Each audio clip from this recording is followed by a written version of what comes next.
The council will come to order. Madam Clerk, please call the roll. Alderman LaSpada. Alderman LaSpada, okay. Alderman Hopkins. Alderman Dow. Here. Alderman Dow is here. Alderman King. Alderman King is present. Alderman King is present. Alderman Hairston. Present. Alderman Hairston is present. Alderman Sawyer. Here. Alderman Sawyer is present. Alderman Mitchell. Alderman Harris. Here. Alderman Harris is present. Alderman Beal. Yep. Alderman Beal is present. Alderman Zalowski Garza. Present. Zalowski Garza is present. Alderman Thompson. Here.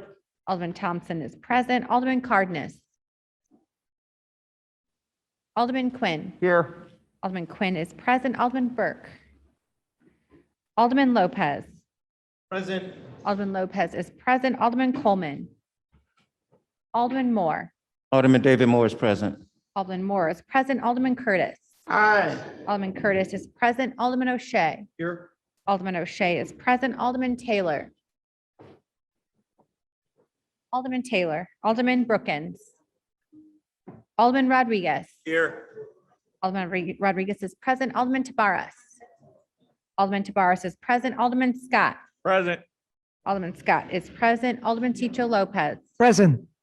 Ticho Lopez is present. Alderman Maldonado. Present. Maldonado is present. Alderman Burnett. Present. Burnett is present. Alderman Irvin. Live and in living color. Alderman Irvin is present. Alderman Talaferro. Present. Alderman Talaferro is present. Alderman Raboyes. Alderman Raboyes is present. Alderman Cardona. Present. Alderman Cardona is present. Alderman Wagaspack. Alderman Wagaspack. Alderman Rodriguez Sanchez. Present. Rodriguez Sanchez is present. Alderman Austin. Here. Austin is present. Alderman Ramirez Rosa. Present. Ramirez Rosa is present. Alderman Vegas. Present. Vegas is present. Alderman Mitz. Present. Mitz is present. Alderman Spasado. Nick Spasado is here. Spasado is present. Alderman Nugent. Present. Nugent is present. Alderman Vasquez. Present. Alderman Vasquez is present. Alderman Napolitano. Present. Napolitano is present. Alderman Riley. Alderman Smith. Present. Smith is present. Alderman Tunney. Present. Tunney is present. Alderman Gardner. Present. Gardner is present. Alderman Kappelman. Present. Kappelman is present. Alderman Martin. Present. Present. Martin is present. Alderman Osterman. Present. Osterman is present. Alderman Haddon. Alderman Silverstein. Okay, anyone I missed? Alderman Wagsback present. Alderman Wagaspack is present. Alderman LaSpada is present. Anyone else?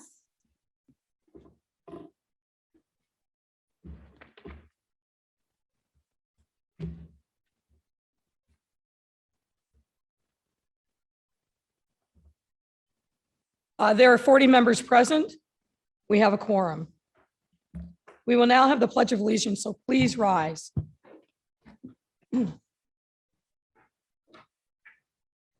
I pledge of allegiance.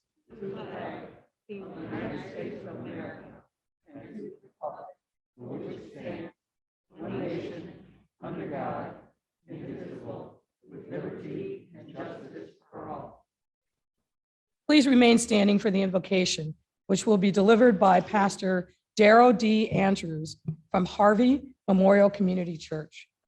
Reverend Andrews. Shall we pray? Precious Heavenly Father, we thank you for your divine presence here today. We thank you, Lord, that you have called all of us as servants. And we thank you that you have promised to enable us and to empower us to do and serve this city. We bless you as we strive today to meet the order of the day. Give us wisdom, give us insight, compassion, and mercy. And most of all, at the end of the day, let us look to you and glorify your name for what you have enabled us to do on behalf of the people of this city. We thank you and we bless you. In Jesus' name we pray. Amen.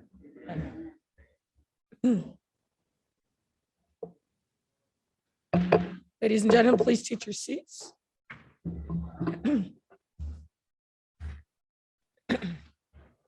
Next up on the agenda is public comment. Mr. Clerk. Your Honor, there are no speakers who have timely signed up for the public comment period.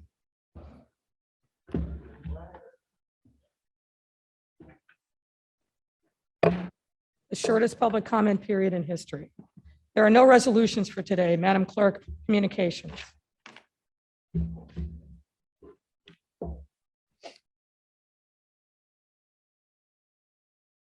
Honor the mayor to the honorable the city council of the city of Chicago.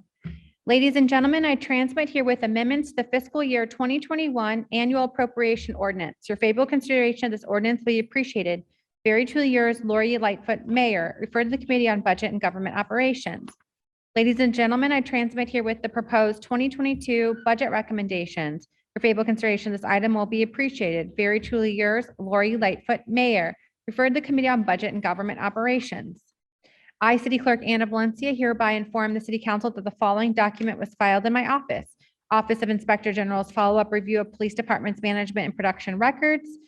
I, City Clerk Valencia, also informed the City Council that all those matters which were considered by the City Council at the regular meeting held on September 14, 2021, which were required by statute to be published in book or pamphlet form or in one or more newspapers, were published in pamphlet form on September 20th, 2021 by being printed in full text and printed pamphlet copies of the Journal of the Proceedings of the City Council of the City of Chicago. I, City Clerk Valencia, also transmit herewith various claims against the City of Chicago, which were referred to the Committee on Finance.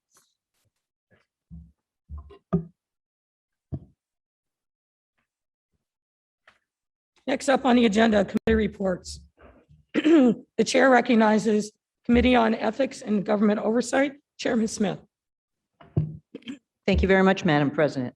Madam President and members of City Council, reporting for your Committee on Ethics and Government Oversight, which met on Friday, September 17th, 2021, the committee recommends approval of the following two appointments to the Selection Committee for the position of the Selection Committee of the for the Selection Committee of the next Inspector General. One, Walter Katz, that's at A 2021-160, and two, Kara Hendrickson, A 2021-161. If there is no objection, I move passage of these two appointments together by a roll call. Madam Clerk, please call the roll.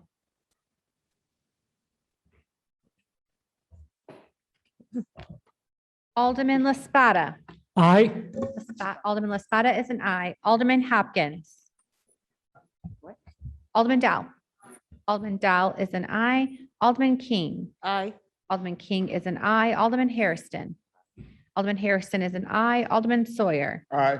Alderman Sawyer is an aye. Alderman Mitchell. Alderman Harris. Aye. Alderman Harris is an aye. Alderman Beal. Yep. Alderman Beal is an aye. Alderman Zalewski Garza. Aye. Alderman Zalewski Garza is an aye. Alderman Thompson. Aye. Alderman Thompson is an aye. Alderman Cardenas. Aye. Alderman Cardenas is an aye. Alderman Quinn. Aye. Alderman Quinn is an aye. Alderman Burke. Alderman Lopez. Aye. Alderman Lopez is an aye. Alderman Coleman. Aye. Alderman Coleman is an aye. Alderman Moore. Aye. Alderman Moore is an aye. Alderman Curtis. Aye. Alderman Curtis is an aye. Alderman O'Shea. Aye. Alderman O'Shea is an aye. Alderman Taylor. Alderman Brookins. Alderman Rodriguez. Alderman Rodriguez is an aye. Alderman Tabarrus. Alderman Tabarrus is an aye. Alderman Scott. Aye. Alderman Scott is an aye. Alderman Cicho Lopez. Aye. Alderman Cicho Lopez is an aye. Alderman Maldonado. Aye. Alderman Maldonado is an aye. Alderman Burnett. Aye. Alderman Burnett is an aye. Alderman Irvin. Aye. Alderman Irvin is an aye. Alderman Talaferro. Alderman Talaferro is an aye. Alderman Raboyes. Alderman Raboyes is an aye. Alderman Cardona. Aye. Alderman Cardona is an aye. Alderman Wackespack. Aye. Alderman Wackespack is an aye. Alderman Rodriguez Sanchez. Aye. Alderman Rodriguez Sanchez is an aye. Alderman Austin. Aye. Alderman Austin is an aye. Alderman Ramirez Rosa. Aye. Alderman Ramirez Rosa is an aye. Alderman Vegas. Aye. Alderman Vegas is an aye. Alderman Mitts. Aye. Alderman Mitts is an aye. Alderman Spasado. Nick Spasato's an aye. Alderman Spasado is an aye. Alderman Nugent. Aye. Alderman Nugent is an aye. Alderman Vasquez. Aye. Alderman Vasquez is an aye. Alderman Napolitano. Aye. Alderman Napolitano is an aye. Alderman Riley. Alderman Smith. Aye. Alderman Smith is an aye. Alderman Tunney. Alderman Tunney is an aye. Alderman Gardner. Aye. Alderman Gardner is an aye. Alderman Kappelman. Alderman Kappelman is an aye. Alderman Martin. Aye. Alderman Martin is an aye. Alderman Osterman. Aye. Alderman Osterman is an aye. Alderman Haddon. Alderman Silverstein. Aye. Alderman Silverstein is an aye.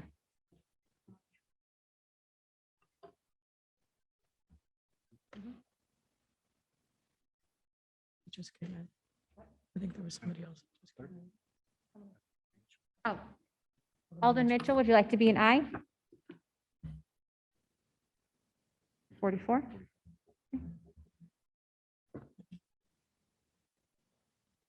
The ayes are 44. There are no nays. Alderman Thompson on the motion for reconsideration. Thank you, Madam President. I motion to reconsider.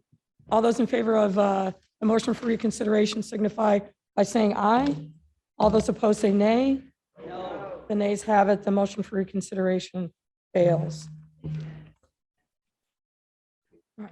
Next up, the Committee on Rules. The Committee on Committees and Rules, Chairman Harris. Reporting for your Committee on Committees Rules, which met on Friday, September 17th, the committee recommends the following re-referrals. The committee recommends that item 1 and 2 be referred to the Committee on Public Safety. The items are as follows: 020214130, an amendment of the municipal code Title 8 by creating a new chapter 8-6 titled Victims Justice Ordinance to create a civil remedy against street gang, predatory, and profit-driven practices. Item 2, 020213215, an amendment of municipal code chapters 8-4 and 8-20 by modifying various sections and adding new sections regarding looting, mob action, vandalism, and unlawful possession of firearms and firearms ammunition. I move approval of the recommendation that items 1 and 2 be re-referred to the Committee on Public Safety by the first most favorable roll call vote of the Committee of Ethics and Governmental Oversight and associated unsuccessful motion to reconsider. Hearing no objection, so ordered. Item 3 is R2021-991, a call for a subject matter hearing to assess the reliability of ShotSpotter, whether to extend, amend, or discontinue the contractual relationship with ShotSpotter, Inc. The committee recommends that this item be re-referred to the Joint Committee on Budget and Governmental Operations and Public Safety. Hearing no objection, so ordered. The chair recognizes Alderman Riley. Thank you, Madam President. I wish to be recorded as present for the attendance roll call and subsequent roll call in the affirmative for the first item. So reflected. Madam President, I move approval of this recommendation by the same motion if there's no objection, and Hearing no objection, so that ordered. concludes my report. The chair recognizes Alderman Mitchell. Madam President, I too want to be recognized as here for purposes of the quorum. So reflected in the record.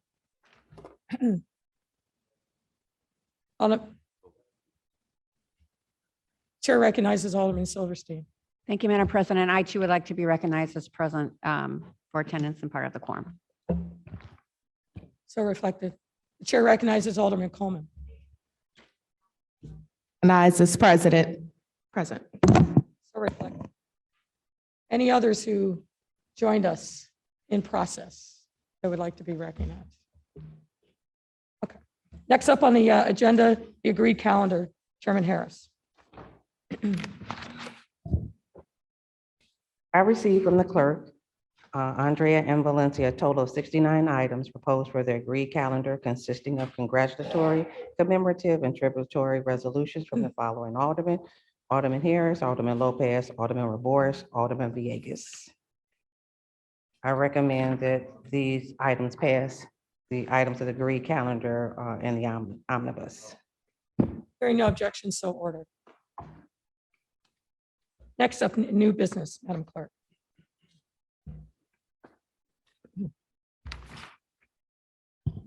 The clerk will call the awards, beginning with the first. Claims, free permits, license fee exemptions, which are referred to the Committee on Finance. Zoning amendments, which are referred to the Committee on Zoning, Landmarks, and Building Standards. Traffic regulations, traffic control signals, and traffic signs, which are referred to the Committee on Pedestrian and Traffic Safety. Grants of privilege on and over the public way, which are referred to the Committee on Transportation and Public Way. An exemption from physical barrier requirement for commercial driveway alley access for parking facilities, which are referred to the Committee on Transportation and Public Way. Alderman Dowell has a proposed resolution for the time fixed for the public hearing on the executive budget for the year 2022, which is referred to the Committee on the Budget and Government Operations.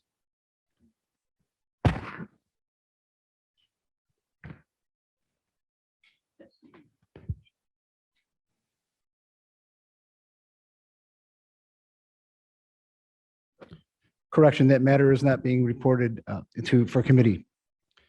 Alderman Burke has a proposed ordinance for amendment of municipal code section 4-60-023 to allow additional packaged goods licenses on portion of South Archer Avenue, which is referred to the Committee on License and Consumer Protection.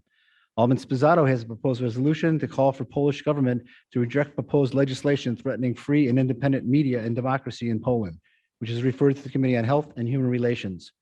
Alderman Tunney has a proposed order for the issuance of permits for signboards at 2844 North Broadway, which is referred to the Committee on Zoning, Landmarks, and Building Standards. Alderman Dowell and Alderman Irvin have a proposed resolution calling for hearings to discuss the city's job order contracting program, which is referred to the Committee on Contracts and Oversight.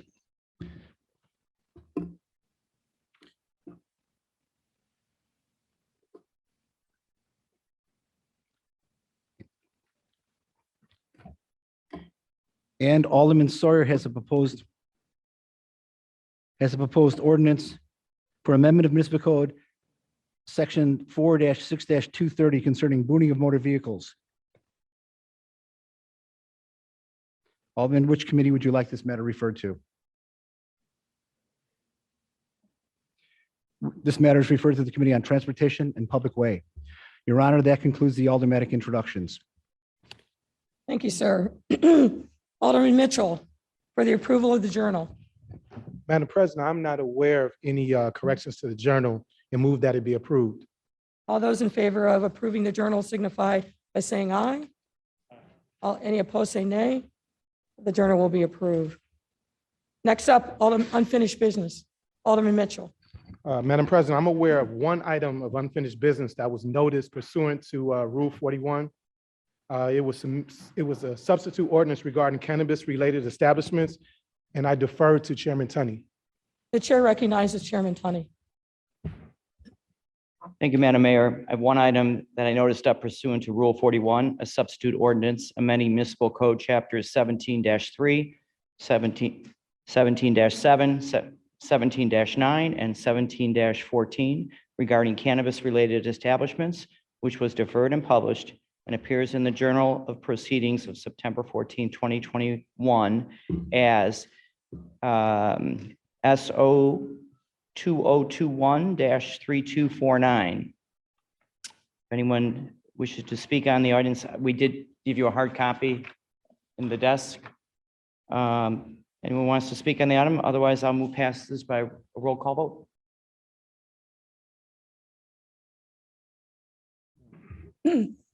Pardon me. The chair recognizes Alderman Lopez, and then the chair recognizes Alderman Moore. Apparently, Alderman Lopez defers. Alderman Moore, thank you, Madam President. I just want to say, as it relates to this ordinance, it's a tough situation, but we have to pass it. Everybody know from the beginning, I was one of a few aldermen who wanted to hold the first ordinance until we got participation. As we say, the horse is out the barn. And unfortunately, what I'm hearing is that many of our equity license holders may be in a position that they're just going to sell their licenses. We can't do nothing, but it's not the perfect situation because we didn't do what we were supposed to do in the beginning. And as I talk to the different equity holders, they saying, if I don't vote for this, that's going to hurt them even more. So I'm not in the business, they're in the business. I have to do what's best for them. So I stand in support of this ordinance today, and so that hopefully we can move forward and somebody can get something out of it that's some of the equity holders can get something, the minority equity holders can get something out of it. So thank you, Madam President. I stand in support of this ordinance. Thank you, Alderman Moore. The chair recognizes Alderman Lopez. Thank you, Madam President, and good morning, members of the City Council. I rise again in opposition to this ordinance. I rise in opposition because I know that while we are yet again trying to correct the mistakes of Springfield, this will not help those individuals who we are truly trying to make whole because of the laws of the past. Half the people who are going to benefit from this rush job are fronts for individuals who are not true social equity individuals. They are manipulating and gaming this system and preying on our sympathies to get this done now, knowing full well that they are going to profit on a system that was designed to help lift those most impacted by marijuana laws. This is wrong. We can slow down. We can do this right. We almost did it right several months ago when many of us were in this room for 12 hours in one day trying to make sure that we corrected the mistakes last time when Springfield said they had gotten it right. And what we have seen in the months since is that they've admitted that they got it wrong. Mistakes keep happening and they will continue to happen until someone finally steps up and says, hold on a minute. Let's get this right. Let's do right by those most impacted. I ask my fellow members not to fall for the emotional argument that we're somehow going to hurt people by delaying to do this right. The hurt will come by doing this wrongly, by failing to, in this moment, to pass the ordinance that encapsulates all the concerns that people have, all the people in industry that they have. There are some that are working to make this better even now. But we're not talking about what that effort is. We're rushing on this piece. And I ask my members, if you will not hold it, then to vote this down. Thank you, Madam President. The chair recognizes Alderman Beal. Thank you, Madam President. I wasn't going to speak on this, but I just feel compelled to, because once again, the sky is falling. The sky was falling the very first time cannabis was brought before us, saying that we needed to do something, that this was good, social equity. People of color are going to participate in this program. It's great. Here we are again. It was great for our community. And here we are almost 3 years later, and not one person of color is involved in this program. The industry wrote this ordinance. The industry helped pass this ordinance. The industry does not want people of color part of this program. We know that. When are we going to continue to stop going along to get along? When are we going to stand up and truly fight for our communities? The people of color have been hurt historically by the war on drugs. And here we are again saying the sky's falling, we need to hurry up and pass this so social equity people can get a piece of the pie. And half of these people are fronts, the other half gonna sell their license. When are we gonna stop, y'all? When are we gonna truly stand up for our communities? When are we gonna when are we gonna just stop saying, you know what? Let me just hurry up and do this because, and move on to the next thing. Ladies and gentlemen, this body is charged every single day to do what's right by our communities. Not do what's right just to go along to get along. Our people are not getting any parts of this industry, not one. And nobody's saying a word. Only a few people voted against the original ordinance. We were in the room next door. Everybody was running in saying, we need to vote for this, y'all need to vote for this. And I pleaded for you all not to vote for this. And here we are today, saying the sky is falling once again. Social equity is the savior. This ordinance is the next savior for our community. And we're not going to get another dime out of this ordinance. I'm just asking you all to go ahead and vote for it, but I guarantee you the results are going to be the same. Nothing's going to change. Our people are not going to get a piece of it. And one day, you all are going to get tired of just being tired. Thank you, Madam President. Thank you, Alderman. The chair recognizes Alderman Irvin. Thank you, Madam President. That's interesting. The sky really isn't falling, but it is raining. And it is raining $100 bills. And some of us will not have the opportunity to partake in those proceeds. However,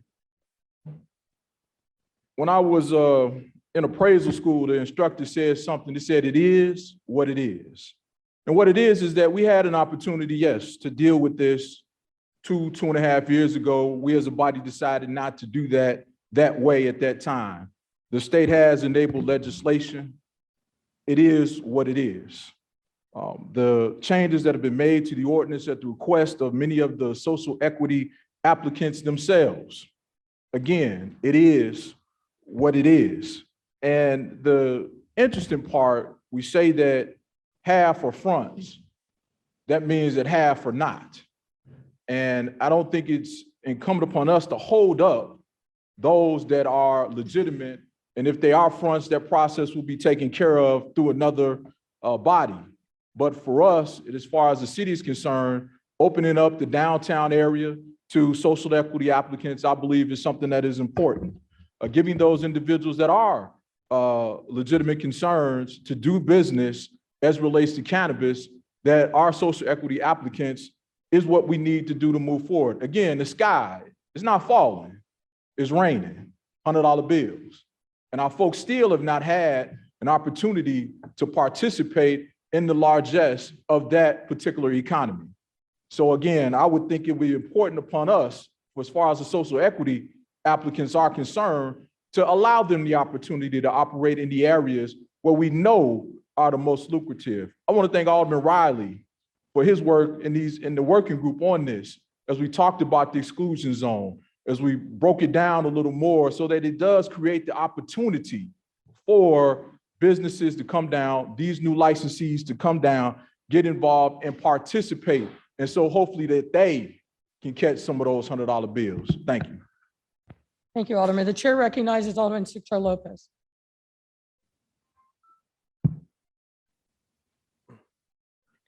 Thank you, Madam Chair. I would like to just urge our colleagues to judge our decisions by the history and what history has shown us. Certainly, there has been improvements the minute that the council took action and put a hold on this ordinance. I want to commend the Block Caucus in particular to leading these efforts to make sure that our communities, the neighborhoods across the city are included in this important ordinance. Time after time, we see the most vulnerable residents, the ones affected by the criminal justice system, the ones affected by this very, very industry, not being part of it. We hear it time after time. And we have seen that taking the time has made improvements, but we are not yet. What we need is to make sure that we level the playing field so that we can truly have equity in these decisions. I think that the alternative, the status quo, is clear. 524 homicides this year, 2,344 shootings, and this just last weekend, 56 people being shot, 9 fatally. When is it going to be enough for us as a council to advocate for those applicants, those equity applicants that are truly bringing our young people, all people in our communities to be part of these decisions? I urge this floor to work in Springfield, to take our time to make sure that equity applicants have a shot at this important opportunity that will yield revenue and opportunities for our neighborhoods. This is about leveling the playing field. We know that when we take our time and we act as legislators, we can make better decisions. We got to urge Springfield to have an agenda with city council to get this right. We're failing the most vulnerable by rushing this and allowing corporations and those who benefit by these decisions to dictate the terms in which we need to approve these ordinances. I urge the council to take their time. And I'd like to motion, we defer this item so that we can take our time. Sir, your motion is out of order. The chair recognizes Alderman Burnett. Thank you, Madam President. First of all, I want to thank you also for allowing me to be on the working group. I thank Will. We worked with Will. I'd like to commend Alderman Brendan Rowley for allowing for more area in his ward to be available for social equity.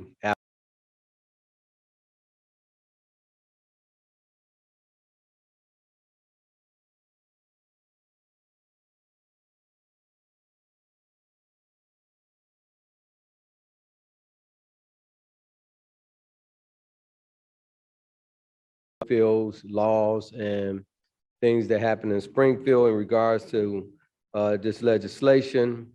You know, myself and Alderman Villegas, two of the main things we kept pushing and we kept going around and around and around and around with the law department in reference to possibly having social equity in perpetuity. You know, the concern was that if someone gets one of these, win one of these licenses, that they have to keep, even if they sold it, that they have to keep a social equity component of it. And that's one of the charges we kept trying to go around with the law department, and we couldn't do it from our level because it has to be done on a state level. I like to encourage folks down in Springfield to think about that so that everyone don't sell out. One of the challenges with all of these marijuana dispensaries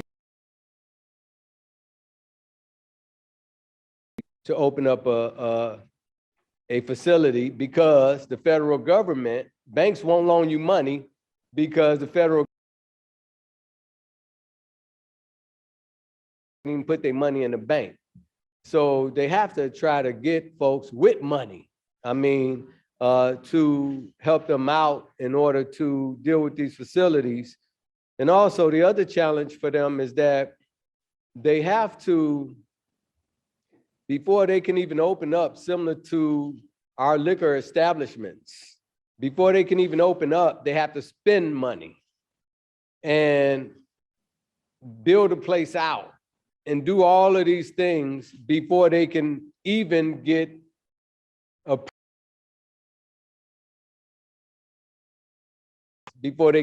license 100%. Even though they got granted a license, before they can even get it, they have to do all of these things. So it costs them a lot of money. They got to get it built out, get it approved, all of those things. So, you know, a lot of the social equity applicants, I think, didn't know it was going to cost as much as it's going to cost.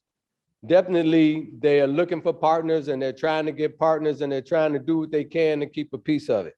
I just pray and I hope that they keep a piece of it and that they find some other minority investors to invest with them.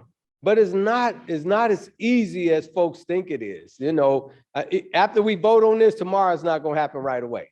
Folks still going to be scrambling around, and some of them going to find themselves in a position where they may not even be able to do it because it's a large undertaking.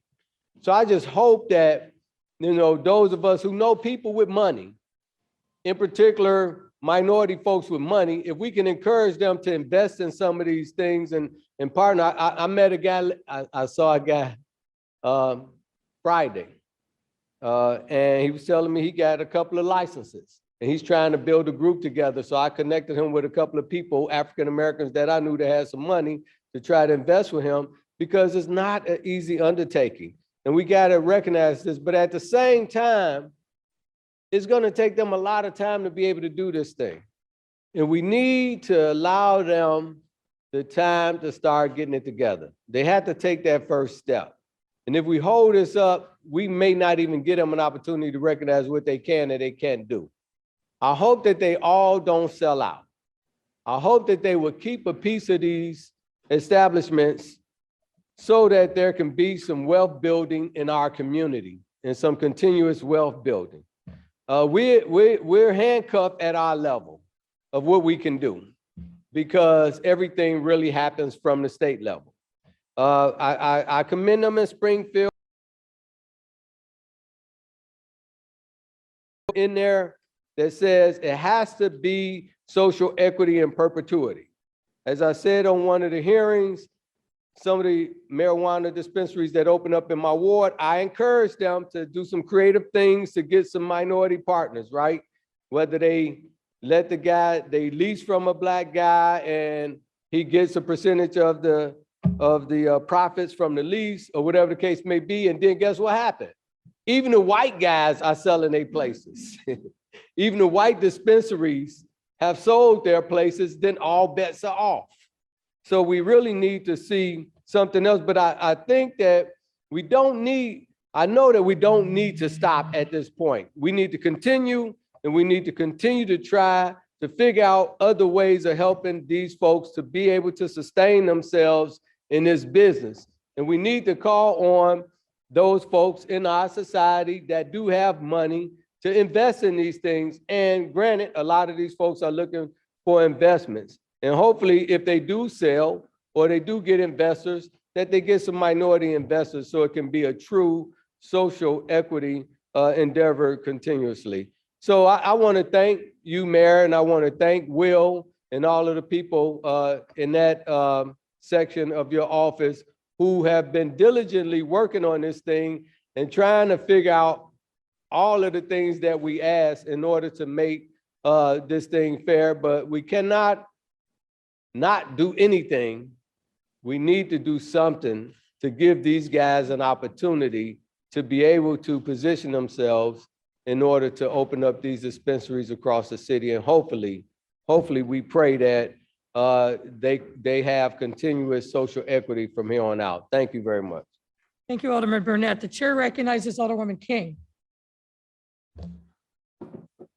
Thank you, Madam President. I too feel compelled to speak out on this today. I didn't plan to, but you know, after hearing from several of my colleagues, I just feel compelled. You know, we had the chance to do this right years ago. Me and a number of my colleagues, especially on the Black Caucus, compelled this administration, compelled Springfield to hold off on this and to really get this right.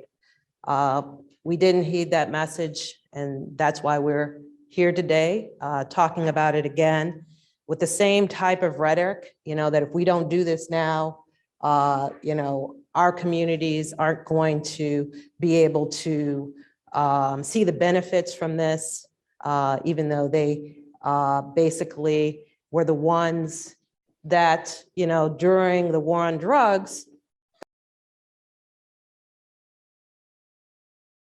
lobbyists coming, telling us we've got to do this now for all of the reasons, the barn's out the door, the same things.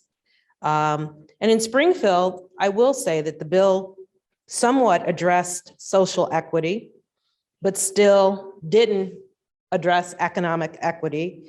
I said it was akin to saying that you can pass go, but can't collect 200. Springfield and the city still have the opportunity to get this right. And it's not about holding anybody hostage, because we could do it in a day, we could do it overnight.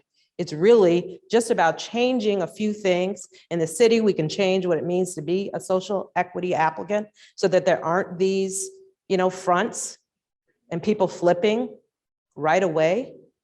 I understand that some individuals, you know, and I agree, are being unburdenly, or, this is a burden on them financially, but we've got to think about our people and our community as a whole and not specific individuals.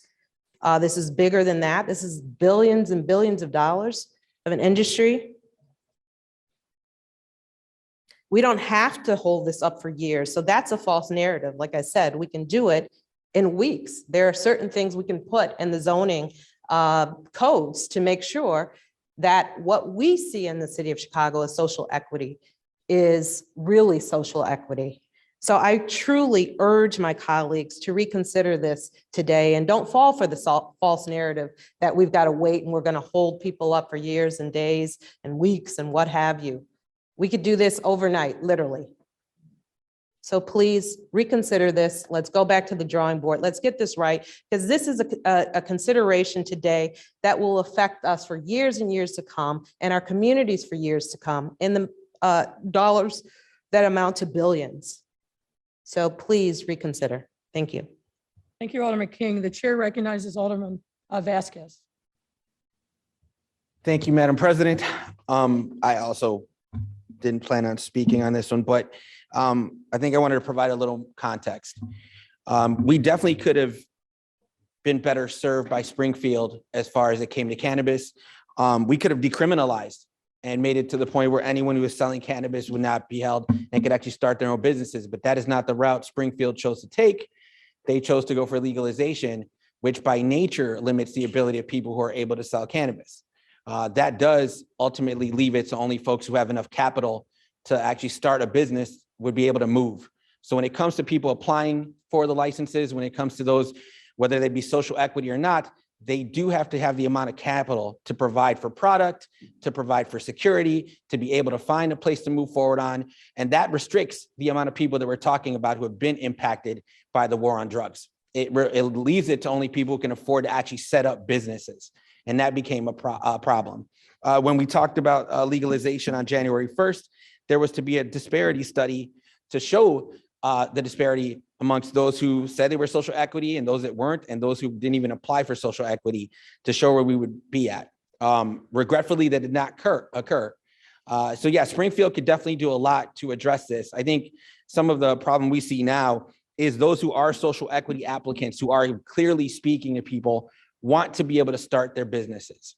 And what we have here in this ordinance is a compromise, because a lot of the social equity owners wanted more access to be able to set up shop. But there are a lot of members of this council who wanted to prohibit it because they were concerned about what neighborhoods they would be in and what kind of vices associated with cannabis. So yeah, we talk about being able to open up businesses and being able to open up cannabis for social equity while also restricting them from the ability to do so by not providing places where they can go. So when we talk about those who would sell their licenses, it's because the process is not moving forward. And if they have to wait because they don't have the amount of capital that wealthy white owners would have, they have to ultimately sell those licenses to be able to move forward, because they're just holding it and they don't have the money to actually withstand the whole process and zoning to get it passed. So it is a difficult conversation to have. I understand why our members have different views upon it, but if you're really about more cannabis being set up, show it when it comes to people coming to apply in your actual wards, because that's not what's occurring.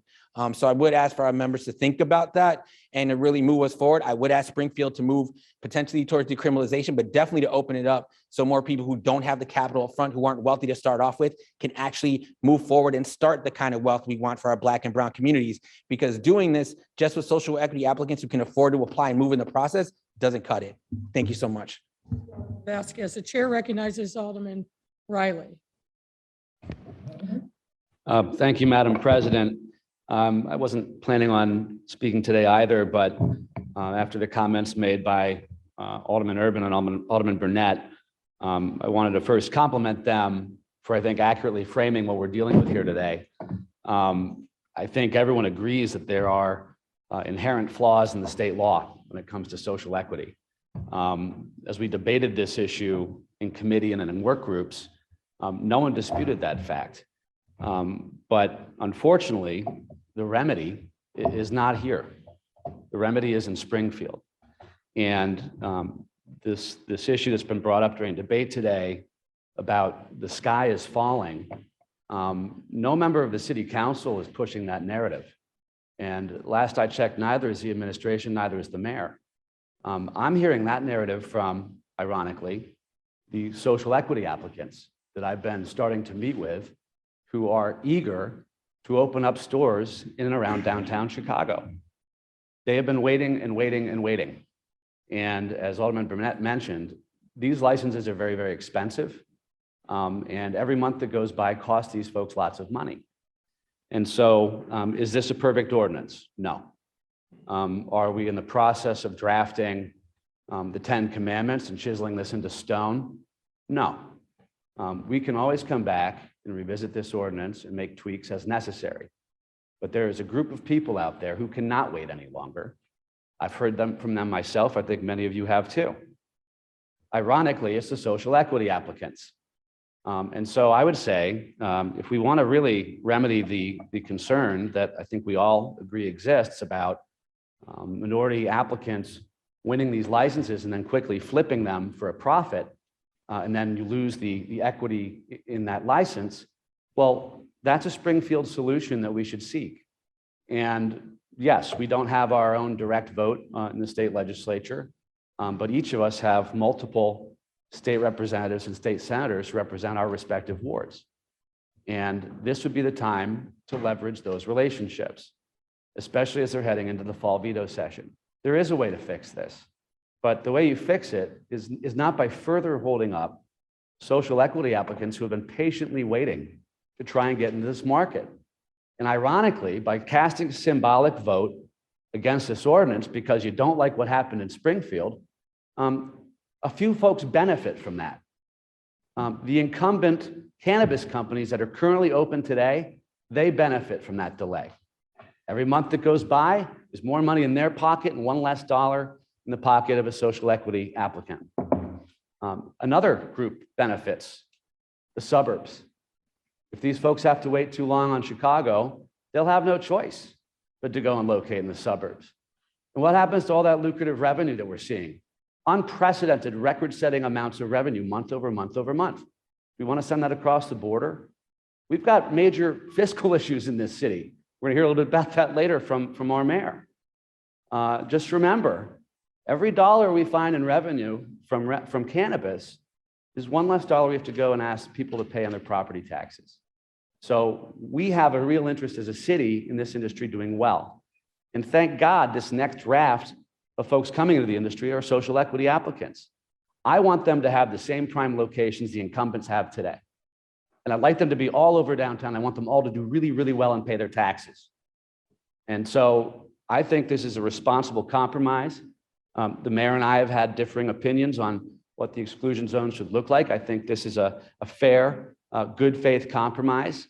And I'm committed to working with all of you to make future changes to this ordinance and others when it comes to cannabis in Chicago. And I believe that we do need to make some more changes to the state law in Springfield, not just related to social equity, but also things like consumption on premise licenses. Our goal here is to make millions of dollars in revenue off of tourists that come to Chicago and while they're here, purchase cannabis products. Yet today, it's virtually impossible for these tourists to consume it legally in the state of Illinois. Can't smoke it in a hotel, can't smoke it in the park. We're going to do this stuff. So we got to figure out some more of this too, because I think there's a lot of revenue upside here for Chicago. Denver should not be the cannabis tourism capital of the world. Chicago should be. We're a far more exciting city. I love Denver, but we have a lot more to do here. We're in the middle of the country, literally. We should capitalize on this. So please, let's not hold up our social equity applicants any longer. We can always make changes as we go, but they are desperate to get into this industry based on the queue of meetings that I've had, and I know Alderman Burnett's been having. These folks really want to be here. Let's get them to work, and let's get that revenue moving. Thank you, Madam President. Thank you, Alderman Riley. The chair recognizes Alderwoman Sadlowski Garza. Thank you so much, Madam President. I too, I want to echo everything that Chairman Riley just said, but I also need to say that myself, Clerk Valencia, Chairman Scott, all sit on the R3 board. And as of today, right now for 2021, we have made sure that board consists of many people of color, many different races, ethnicities, ex-offenders. as of today, right now, as we speak, $35 million in revenue in tax sales has gone back to communities of color for violence prevention and programs that in communities that have been affected by the war on drugs. So holding this thing up is really going to affect this program, and we need more of that money to go back to our communities. We sit there and we make sure, City Council, there's 3 of us on this board that make sure that it goes back to the right communities that need that money for violence prevention. And all of us can agree that we need way more than $35 million to do that. So I am in support of getting this through today because there's a lot more money that needs to be made and put into programs that can help us. So please consider a yes vote. Thank you, Alderman Garza. The chair recognizes Alderman Cardenas. Thank you, Madam President. I'm in agreement, obviously, with my colleagues. And I always enjoy Jason Urban getting to the nuts and bolts of, what this is about. It is what it is. It was done in Springfield. I don't think it was great legislation, to be honest with you. I know they said they're proud of it. You can't be proud of the stuff they put down here and think this is great. We're doing the most we can with this stuff, but I think the compromises between the B3s and the C1s, we're in the middle of redistricting. So it's going to be incumbent upon each one of us to do our own land use planning internally and carve out what you think is right for your community and see how folks are going to participate and all that stuff. But it's a zoning issue. I do have my issues with CBA, which is, I think we're already using CBA. I think it's got to come back to communities and more of a zoning decision that all of us can make. But at the end of the day, we can't stop. We got to move the city forward, and it's incumbent upon us to make those decisions. But it doesn't mean you stop. It doesn't mean we stop. I don't stop. I've started looking at land use and looking at different areas that I think I want changed. Our community wants changed. And that's what we're doing right now. I encourage you to do the same thing. Should it be a C district? Should it be a C2? Should it be those? That's on you. So I think we can do both things. We can pass this today and then get working on land use in each of the wards. Look at what's being looked in your map redistricting and see if the exclusion zones, for example, in 42 and also second ward and third and fourth are all down in the loop, or 27. Are there going to be any changes, significant changes that makes you think differently? That's what the thinking cap is all about. But I wouldn't get scared on this stuff. I mean, obviously, we should have been done better in Springfield, but that's another debate. Thank Anybody who wishes to speak on this matter? Alderman Moore? Just for clarification, Madam President, and the substitute was just passed out. Did anything change in this? Nothing changed, so we still just C1? Because I thought I heard something different from Alderman Cardenas. No, I'm looking at Alderman Tony. Do you want to address that issue? The substitute ordinance before you was substituted in the committee. This was the DNP ordinance and no changes. Just want to be clear. Thank you. Any other members of the body who wish to speak? I would like to just address this matter briefly. No one believes that Springfield has delivered a perfect statute. Far from it. There are significant challenges that need to continue to be addressed. But as hopefully most of you know, what's left to municipalities like the city of Chicago are 2 things. Yes or no. Do you want it or do you not? And if you do, you can address it through zoning. We cannot change things like that I would like to change. Our cut of the tax revenue. This is now a multi-billion-dollar industry, and municipalities like Chicago are getting pennies on the dollar. We should change that. We cannot change the definition of who is social equity, much as I would like to. I have great concerns and frankly take great offense for the way in which that definition has been defined, that if you simply hire folks at a lower threshold and get to 50% of your workforce, even though the equity is owned by somebody else, magically your social equity. That's wrong, and that definition should absolutely be changed. But the place to do that is not the floor of the city council. It's in the halls of Springfield at the General Assembly. That's where 3 legislative sessions ago, before some of us were even in office, that's where this should have started. And then following year and the following year. But what we have right now, as some have alluded to, the guys, and they are almost uniformly all guys, who are already in business for medical marijuana, were given a year head start that's now turned into almost a 3-year head start. And the question of people of color, well, I don't know where folks are looking, but the people who have been knocking on my door, who've been talking to me, are uniformly people of color. And Alderman Burnett is right. This is a very expensive business to get into, which is why I will keep pushing, hopefully joined by members of the city council, to allow the city of Chicago to open up a cooperative so we can let people buy in to the business, get expertise at a lower cost than what is out there now. But people of color absolutely are social equity applicants and do stand to benefit. But they won't benefit if we delay, because the way that the state legislation is written is you have to identify your spot as part of your license and application. And so if we wait, as Alderman Riley, I think, has aptly said, there are people who benefit, as none of the people that look,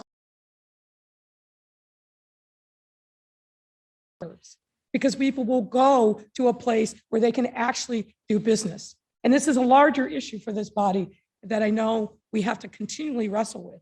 If we make it impossible for people to do business in the city of Chicago, they are going to move. Alderman Curtis knows this. Alderman Quinn knows this. The folks who are on the borders. If we have business, doing business in the city of Chicago so onerous by laws, taxes, and other things, they're going to move across the border to the suburbs, as unfortunately they're doing with way too many instances. So the time is now. And the frauds, there's always frauds in everything it does. There's always somebody who's trying to work the angles. But that's why, if you know of one, tell it to the state regulators, because they've got to go through a rigorous licensing process to be finally certified to open up these businesses. But our role is yes or no. We voted yes. Our role is zoning. And that's what's before us today. Let's open up opportunities in some of the most lucrative spots. And Alderman Riley and I and my team have been working along with others to make sure that we're doing this the right way, that we're creating real opportunity in some of the most lucrative spots in the city. So I would urge the body to vote yes. Chairman Tunney, back to you. Thank you, Mayor. I know a lot has been said on this issue. Just 2 things I just wanted to, that were not said. This process is at least 3 years old in my zoning committee. We were allowed up to 50 licensees in Chicago, and currently there are 7. So we have severely limited over the past 3 years until Springfield gets it right. Springfield came back with version number 2, better, but not obviously addressing the ills of Black and brown ownership. And I think that's still, my committee is welcome to get any ordinances, introductions in regards to how we can do this legally. But that being said, this still is an incremental approach. The ordinances was introduced, allowed for expansion into the B zones and C zones. At this point, we are not allowing the B zones to be allowed. And that's a severe restriction, to be honest with you. When we did the map, it was, this is a severe limitation. Again, working with Brendan and the downtown folks, we narrowed that because most of the people want to be downtown where the so-called money is, and whether it's tourists or wealth, they wanted to make sure that they had a chance to be downtown where the action is. So the other thing that Will, and I want to thank him for his patience and his effort working with my committee. You know, each license new license or the current ones are projecting $500,000 a year in tax revenue annually. So we have lost out quite a bit in the last 3 years. And I think that this incremental approach is where we need to be today. And I urge your positive vote on this and to continue to work with the members of all the council on how we can get it better. But as the mayor said, Springfield controls the licensing. We've got to do our work down there. New ordinances about how we can define social equity better and get Black and brown ownership in these, whether it's a common cannabis dispensary like you mentioned, Mayor, or just how do we develop young entrepreneurs and people of color so they can actually own these dispensaries. So I'm going to renew my motion for a roll call vote on this. Mayor? Madam Clerk, please call the roll. Alderman La Spada. Aye. Alderman La Spada is an aye. Alderman Hopkins. Alderman Dow. Alderman Dow is an aye. Alderman King. No. Alderman King is a no. Alderman Hairston. Alderman Hairston is an aye. Alderman Sawyer. Aye. Alderman Sawyer is an aye. Alderman Mitchell. Aye. Alderman Mitchell is an aye. Alderman Harris. Aye. Alderman Harris is an aye. Alderman Beal. Nope. Alderman Beal is a no. Alderman Slawski Garza. Aye. Slawski Garza is an aye. Alderman Thompson. No. Alderman Thompson is a no. Alderman Cardenas. Aye. Alderman Cardenas is an aye. Alderman Quinn. No. Alderman Quinn is a no. Alderman Burke. No. Alderman Burke is a no. Alderman Lopez. No. Alderman Lopez is a no. Alderman Coleman. Aye. Alderman Coleman is an aye. Alderman Moore. Aye. Alderman Moore is an aye. Alderman Curtis. Aye. Alderman Curtis is an aye. Alderman O'Shea. Aye. Alderman O'Shea is an aye. Alderman Taylor. Alderman Brookins. Alderman Rodriguez. Aye. Alderman Rodriguez is an aye. Alderman Tabarez. Alderman Tabarez is a no. Alderman Scott. Aye. Alderman Scott is an aye. Alderman Cicho Lopez. Alderman Cicho Lopez is a no. Alderman Maldonado. No. Alderman Maldonado is a no. Alderman Burnett. Aye. Alderman Burnett is an aye. Alderman Irvin. Aye. Alderman Irvin is an aye. Alderman Talaferro. Alderman Talaferro is an aye. Alderman Raboyes. Aye. Alderman Boyes is an aye. Alderman Cardona. Alderman Cardona is an aye. Alderman Wagaspack. Aye. Alderman Wagaspack is an aye. Alderman Rodriguez Sanchez. No. Rodriguez Sanchez is a no. Alderman Austin. Aye. Alderman Austin is an aye. Alderman Ramirez Rosa. No. Ramirez Rosa is a no. Alderman Villegas. Aye. Alderman Villegas is an aye. Alderman Mitz. Aye. Alderman Mitz is an aye. Alderman Spasado. Nick Spasado is an aye. Alderman Spasado is an aye. Alderman Nugent. Aye. Alderman Nugent is an aye. Alderman Vasquez. Aye. Alderman Vasquez is an aye. Alderman Napolitano. No. Napolitano is a no. Alderman Riley. Aye. Alderman Riley is an aye. Alderman Smith. Aye. Alderman Smith is an aye. Alderman Tunney. Aye. Alderman Tunney is an aye. Alderman Gardner. No. Alderman Gardner is a no. Alderman Kappelman. Aye. Alderman Kappelman is an aye. Alderman Martin. Aye. Alderman Martin is an aye. Alderman Osterman. Aye. Alderman Osterman is an aye. Alderman Haddon. Alderman Silverstein. Aye. Alderman Silverstein is an aye.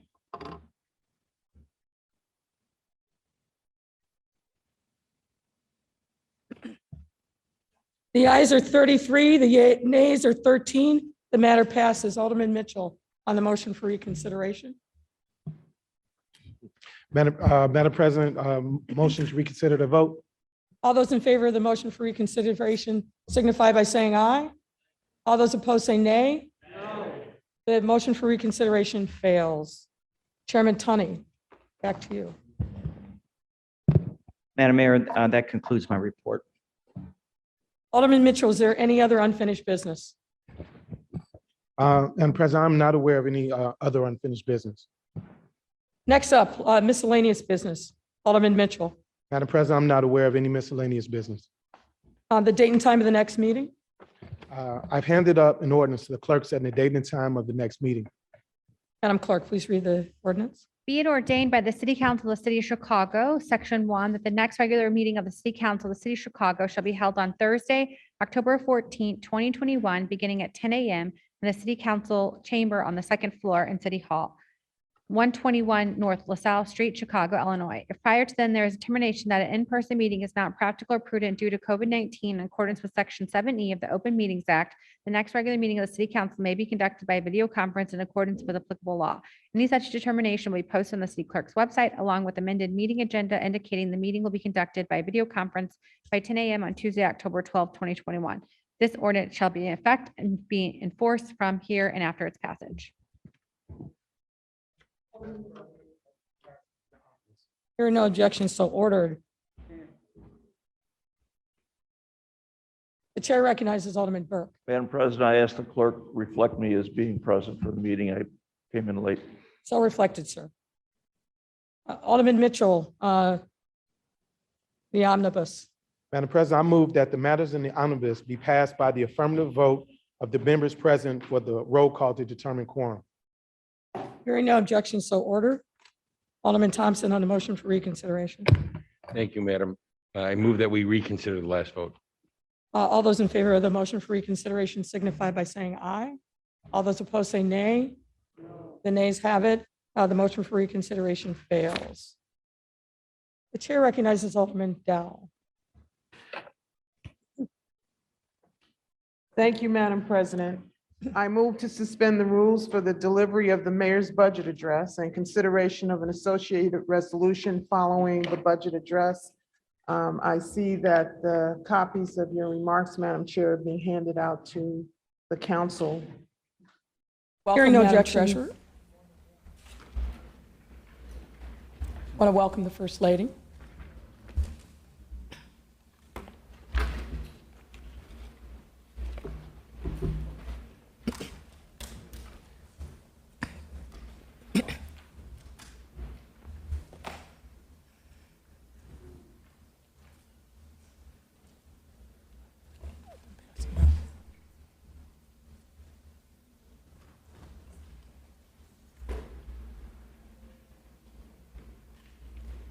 Madam Clerk, please let the record reflect that Alderman Brookins has joined us.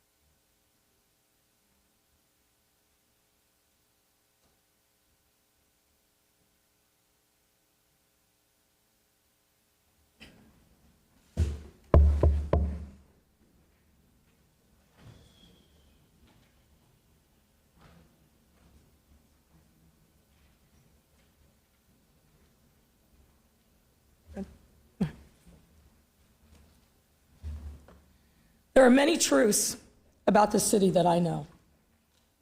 I know these truths from traveling the neighborhoods, walking the streets, and seeing and hearing from residents firsthand. Whether on the north side in neighborhoods like Belmont Cragen or Portage Park, or the lower southeast side in Hegwich or East Chicago, the west side in East or West Garfield Park, Austin, North Lawndale, downtown in the Loop or Streeterville, or on the southwest side in Pilsen or Little Village, in neighborhoods on the south side spanning from Hyde Park to Woodlawn to South Shore to Roseland, Inglewood, and so many neighborhoods in between. I know that our people, Chicagoans, are tough and resilient. Chicagoans are proud of who they are, their families, and their heritage.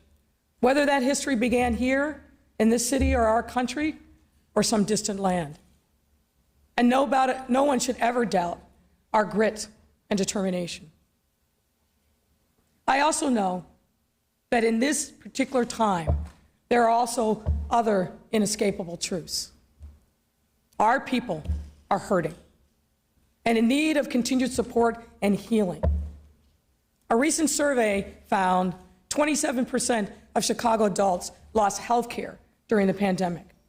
33% of employed adults had reduced hours or lost pay. 28% of Chicagoans experienced food insecurity during the pandemic, and that percentage for Black and brown adults was far, far worse. And 17% of adult Chicagoans reported experiencing severe psychological distress during the pandemic, with significant numbers of adults feeling isolated, nervous, and hopeless. Yes, this most recent chapter of our Chicago history has been brutal. marked by too many stories of hardship, pain, and even death. Ushered in by the insidious reach of a global pandemic, first of its kind in 100 years, which brought with it a pandemic-sized economic meltdown, civic unrest, and unacceptable levels of violence. But we must be honest and recognize that the fault lines revealed during the pandemic were actually decades in the making, born of persistent, intentional acts dating back to the earliest days of our union and compounded and refined over time.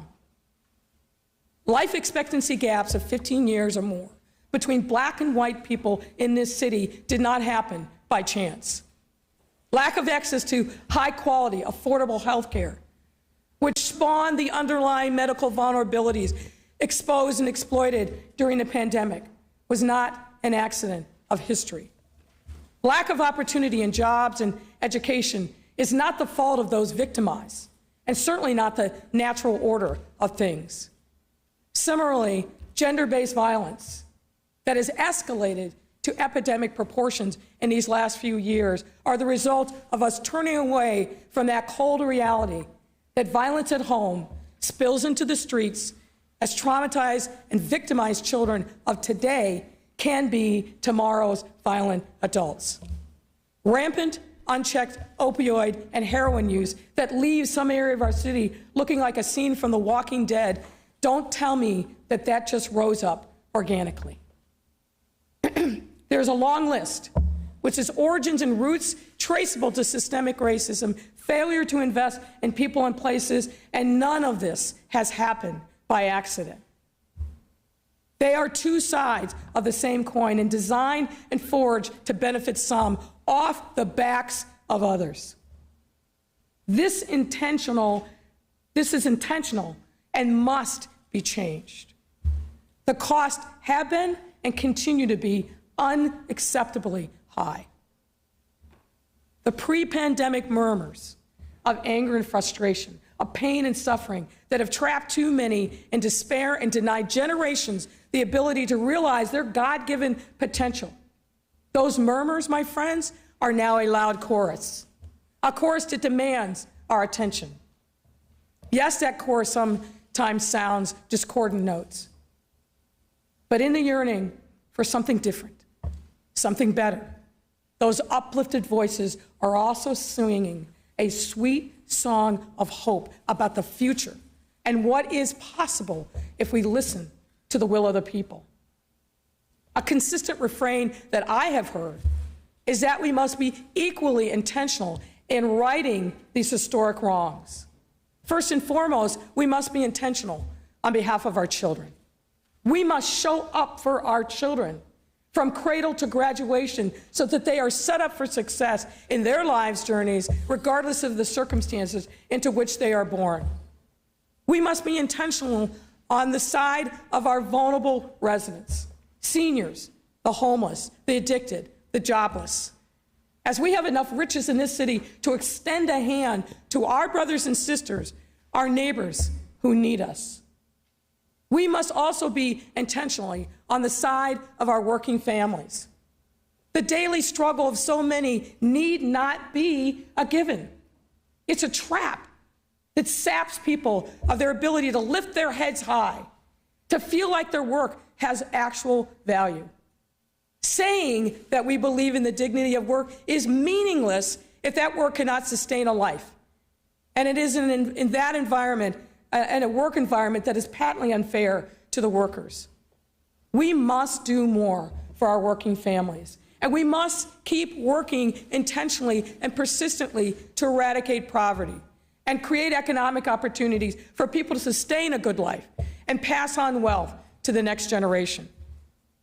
Ladies and gentlemen of the City Council, in this historic moment where we stand on the precipice of our new normal, the destiny that we will create for ourselves and future generations, we must commit ourselves to being intentional, but in a very different way than the past. Our new intentionality must include forging a new pact with each other and the people we serve. As leaders, we must commit to a new set of truths, starting with the truth that equity and inclusion must be at the center of all of our work. And that in our post-pandemic recovery, no one, not anyone, can be left behind. But in order for these truths to be self-evident, to become an intrinsic part of our destiny, so that we can make real our new declaration of truth and liberation, we must find common ground. We must be united in our path forward. Unity, an obvious point, but often difficult to achieve, particularly in these times. Scripture provides valuable lessons and solutions. The Old Testament tells us that Moses gathered the Israelites together before they finally reached the Promised Land after a 40-year set of grueling trials. Their struggles seem not unlike what we have endured over these last 18 months: hunger, plagues, and death. Moses told the assembled masses that they were doomed to repeat this harrowing test until a new generation arose, one that was united through their faith in God and shared belief that they could attain the Promised Land. Should they remain united in their faith, as Moses said, they would be blessed in a multitude of ways. Should they falter in their faith, however, they would be doomed to repeat the plagues, the famines, and the suffering of their forefathers. Moses knew that while his people were weary, they were ready to reach their end of days and step into the light of the Promised Land, a reality not unlike the one that we are living in right now. We have no Moses, but we do have each other. And we have the lessons of history from those biblical times to the present. Our people need us. And importantly, we have an obligation to them, to ourselves, and to future generations to seize with gusto the opportunities that this moment presents, to learn the lessons of history and not to repeat the mistakes of the past. But we must do it together. We are always better together, always stronger when we are united and not divided. Example after example throughout our history and in recent times tells us loud and clear that when we unite to take on the challenges of the day, we succeed beyond all expectations. On the eve of the 150th anniversary of the Great Chicago Fire, let's match and exceed the determination of our ancestors who literally rebuilt this city out of the charred ashes and laid the foundation for the great global city that we are today. To build a better city, we must do more to invest in our people, our families, our neighborhoods. Foundational, transformative investments. As you will see and hear, we mean to take big, bold, audacious steps to the benefit of our residents of today and to build bridges to the future. That's what we are proposing to you, members of the City Council and our residents. We are heeding the advice of the great planner and builder, Daniel Burton. We are making no small plans. Our first step in this time of lost revenues is closing our gaps in lost revenue for 2021 and addressing the deficit for 2022. As I announced last month with the release of the city's budget forecast, the gap for 2022 budget was $733 million. Since then, we have been working to close this gap in a way that brings our city forward to fully recover. And we propose to do this without any new taxes, no reduction in city services, and no layoffs. You can clap for that.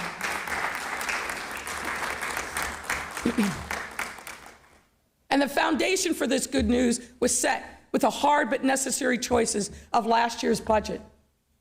I want to take a moment to acknowledge and personally thank the 29 of you who voted yes on the 2021 budget and set all of us up for success by agreeing to a set of structural changes that will endure from year to year.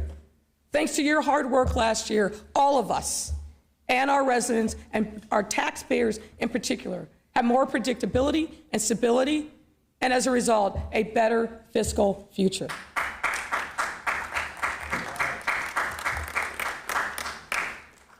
And what is the state of our economy? I'm happy to report that our economy is definitely on the mend. To date, just this year, over 130 companies have made pro-Chicago decisions, with either 56 new locations or 71 expansions. Our hotels are filling. Our conventions and large group meetings are definitely on the rise, and our unemployment rate is dropping. And there is a buzz of hope and optimism that is sweeping out the dark cloud of gloom that has lingered for far too long. I am equally happy to report that while we still suffered revenue losses in 2021, the flip side is that we've seen better than expected revenues of approximately $210 million in 2021, which helps us address a portion of our revenue losses.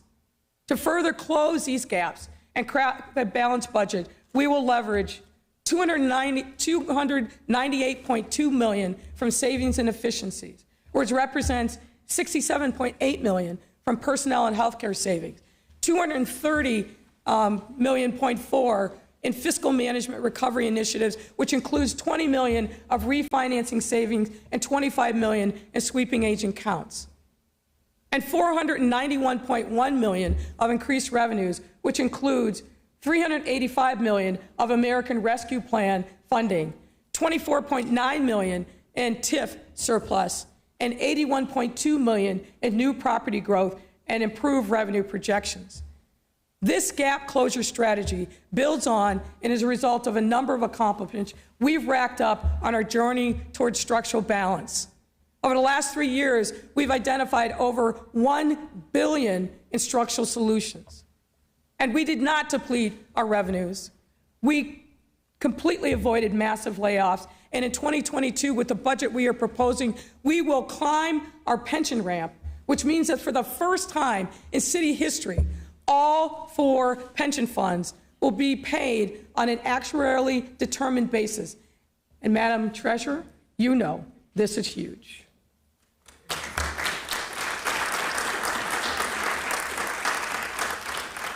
And also in 2022, we will be climbing yet another ramp, the scoop and toss ramp. This means that annually, we will be paying off between $225 and $325 million in debt a year. As a result of climbing this ramp, we will be able to make investments that will reap economic and social benefits, as well as make Chicago a better place to live, rather than just rolling over credit card payments and building up a mountain of debt. Most of these accomplishments occurred in the middle of a global pandemic.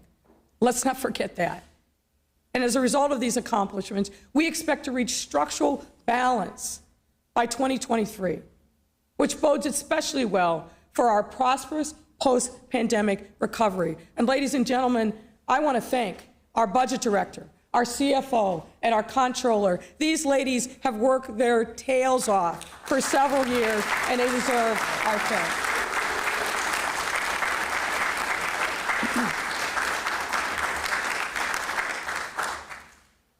Now let's get to the good part. As I have said many times, budgets are not just a math problem. They are value statements. And this time, our value statements must be bold, definitive, and transformative. Our ultimate goal with this recovery and resiliency budget is to recover and develop Chicago into a safer, stronger, and more prosperous city in which people can take root in, raise a family, build a business, and make better lives for themselves. And we will know we've accomplished this ultimate goal when we've created Chicago where all of our communities feel safe and protected from violence, including the gang-related and often retaliatory violence we are experiencing in our streets, and the gender-based violence that we see in our homes across the city, where less young people are out of school or out of work, and more are connected to opportunity and the ability to make and build a sustainable life, where residents have increased access to education, affordable housing, a stable and good-paying job, high-quality health care, food security, and mental health supports they need to heal from individual and collective trauma. And where vacant lots have been transformed into spaces for leisure, living, and commerce. To get to this particular promised land, this budget proposes the specific uses for the $1.9 billion in American Rescue Plan funding and an additional $660 million in enhancements to the Chicago Works capital plan to develop and deepen investments, create a new series of ones, and to build out the infrastructure we need to maintain ourselves for generations to come. In other words, we must think about these investments as a commitment to our immediate and most urgent needs while building bridges to the future that is just over the horizon. Details about each of these investments can be found in the budget book, but I want to highlight a few in particular. Let's talk about community safety. I know that community safety and thriving communities are at the top of minds of all of you and our residents wherever they live in Chicago. That's why this budget proposes over $400 million in investments across various initiatives to not only enhance community safety, but bolster Our City, Our Safety, the comprehensive violence reduction plan we released back in October 2020. These very specific community safety investments include $45 million for community and safety initiatives, including violence intervention programming and supports for community groups, $20 million for youth intervention programs like the SCAN program, which provides wraparound supports and case management for justice-involved youth, $10 million for a youth deflection and diversion program, and the expansion of the Officer Wellness Program for the Chicago Police Department so our incredibly hardworking police officers have the resources they need to recover and heal from the stress and trauma they also experience every day. Too often, when we talk about community violence, we forget the victims. We know of them, but they are more than just crime statistics. Their lives are deeply impacted by the violence, and once it comes to their doorstep, it lives on in some form forever. This is particularly true of child victims, like 4-year-old Michael Moultrie Jr., known by his family as MJ. We must recommit ourselves to better protecting our residents from violence, particularly our children. Let's say their names and never forget that their lives, no matter how brief, had meaning and purpose because they are all God's children and they are all loved. Victims and witnesses will benefit from a number of investments that we are making, including mental health, housing, and other programming. But this year, we propose a first-of-its-kind dedicated investment for victim support of $10 million.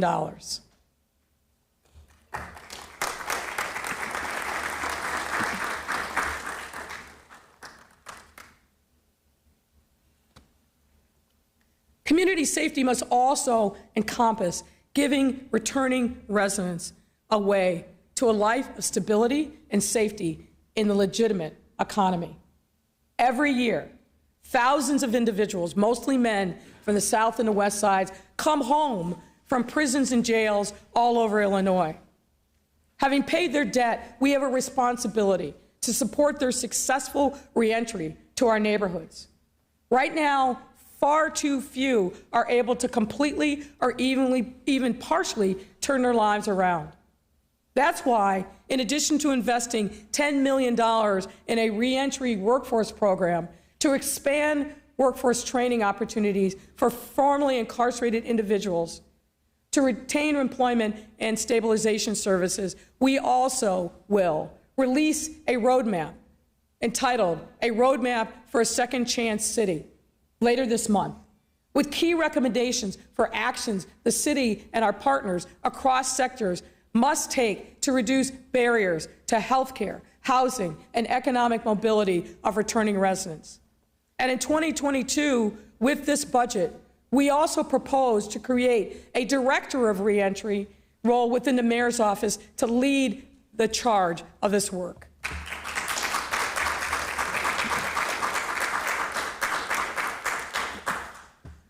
We cannot talk about the violence happening in our communities and on our streets without also addressing the scourge of gender-based violence.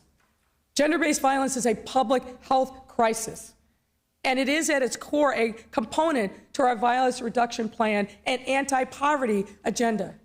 It's a reason that this budget also proposes $35 million in new and existing investments to provide assistance to those experiencing gender-based violence, including emergency funds, legal assistance, mental health resources, and other coordination services. Community safety, of course, extends beyond violence prevention efforts. Deep and lasting community safety also depends on the mental health and well-being of our communities. Access to quality, affordable mental health care is vital to residents' ability to recover from this pandemic. This is why we made historic investments in the 2020 and 2021 budgets, tripling that of 2019's. And for fiscal year 2022, we propose to add another $52 million to those investments.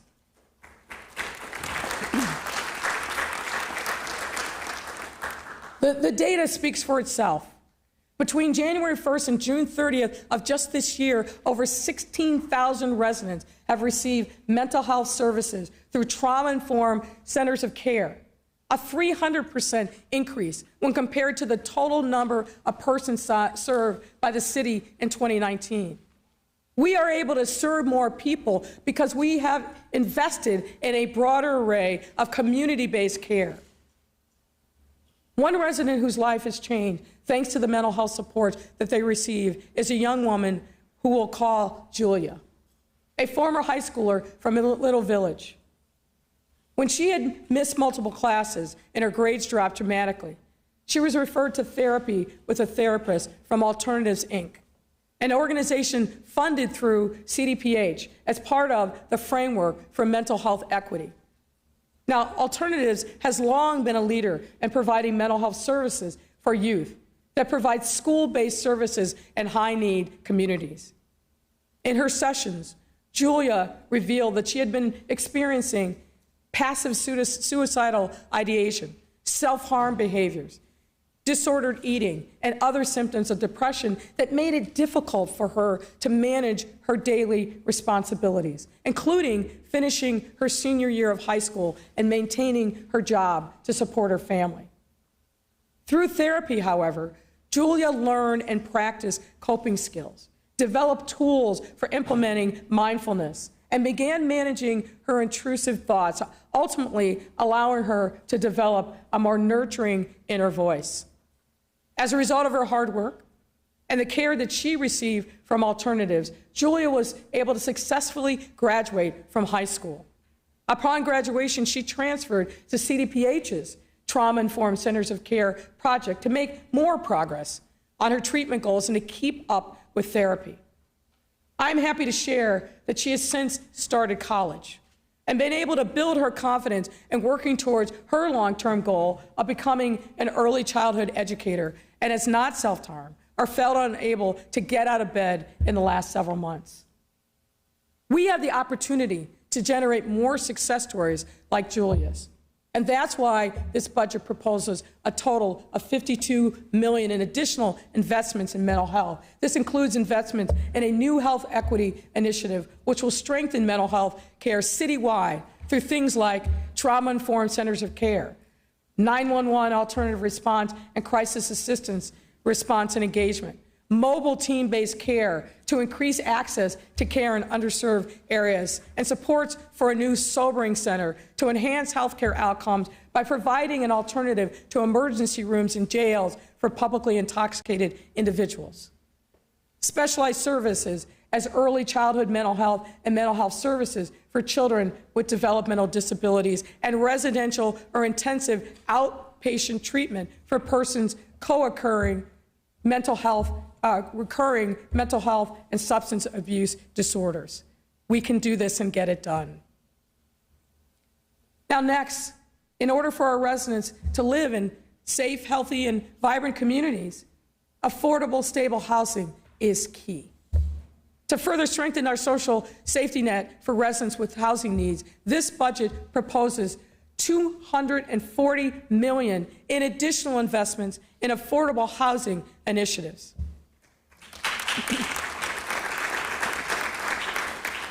And I want to thank Commissioner Navarro of Housing and Commissioner Cox, who have both been working tirelessly, along with Tracy Scott, the CEO of CHA, to make sure that we are moving forward to shrink our affordable housing gap. This investment is intended to create more affordable units. Finding a safe and affordable place to call home and raise a family shouldn't have to be an elusive pipe dream. However, it is for far too many of our residents. The lack of affordable housing, as well as the inability of our residents to afford safe, high-quality housing, are symptoms of systemic inequity.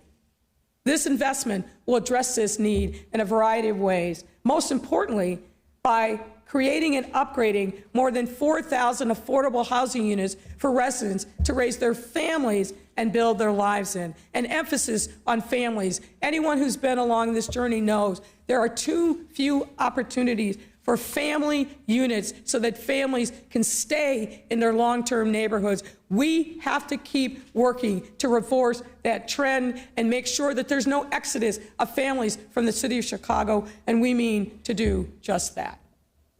In addition, this investment also includes $30 million to support existing homeowners to stay in their homes in transitioning neighborhoods and to restore blighted properties. $11 million to provide direct home buyer assistance and expand opportunities for home ownership through land preparation. $75 million for affordable housing developers to create mixed-use developments, and $60 million to address home hazards such as lead-based paint. Many of the investments that we propose are about building on the future, but we know that people need help right now. So part of this proposed budget, we seek authorization from the City Council to spend $71 million in targeted financial and legal assistance for underserved residents such as undocumented residents, domestic workers, and small community-based nonprofits providing safety net services. And notably, we also propose creating a first-of-its-kind pilot in Chicago of a monthly cash assistance program for hard-hit, low-income households in need of additional stability, as well as expand legal assistance programs through the Legal Protection Fund and Community Justice Initiative. And let me pause for a moment. This cash benefit plan for our residents, if approved, will be the largest in the history of the United States.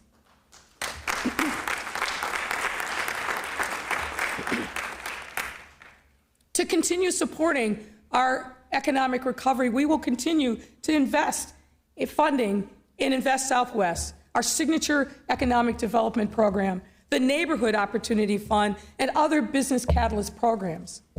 For Invest Southwest specifically, we have seen over $300 million in public sector investments, our and your money, and a complementary set of over $400 million from the private and philanthropic sectors.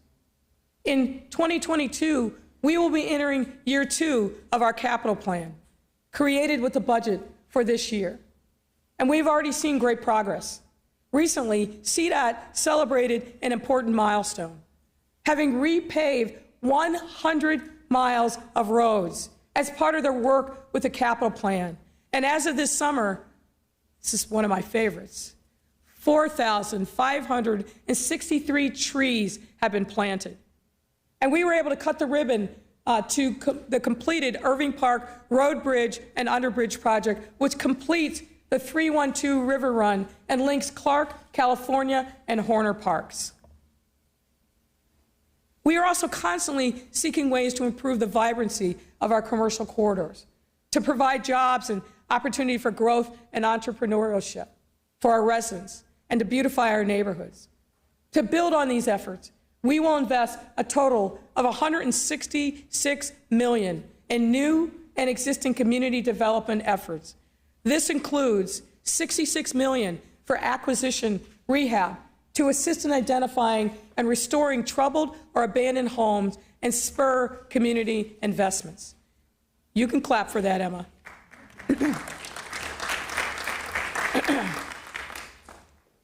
$67 million to revitalize commercial corridors through small business supports, activation of vacant storefronts, and investments to develop community-driven local amenities. $87 million to turn vacant lots into opportunities.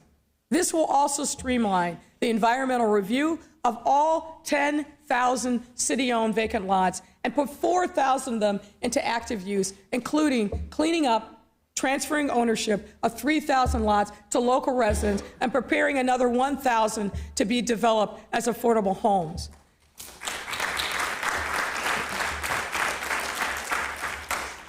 Making this the largest lots initiative in City of Chicago history, structured to reduce crime and vandalism and increase community ownership and well-being.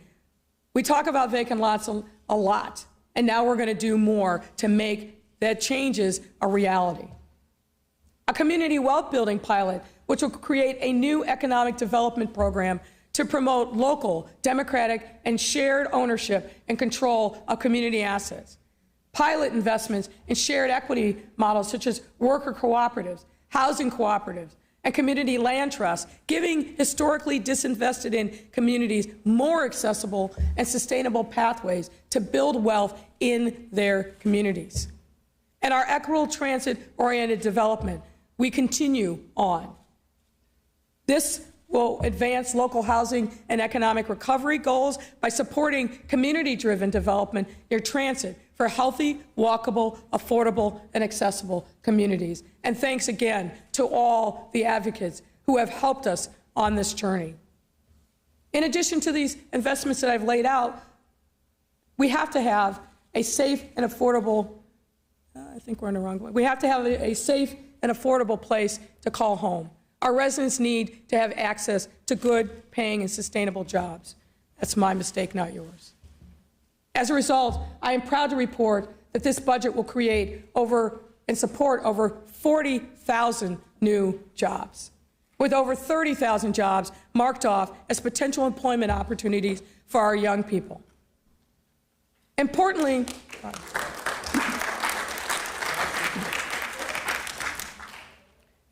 this budget also reflects significant progress on our ongoing fines and fees strategy.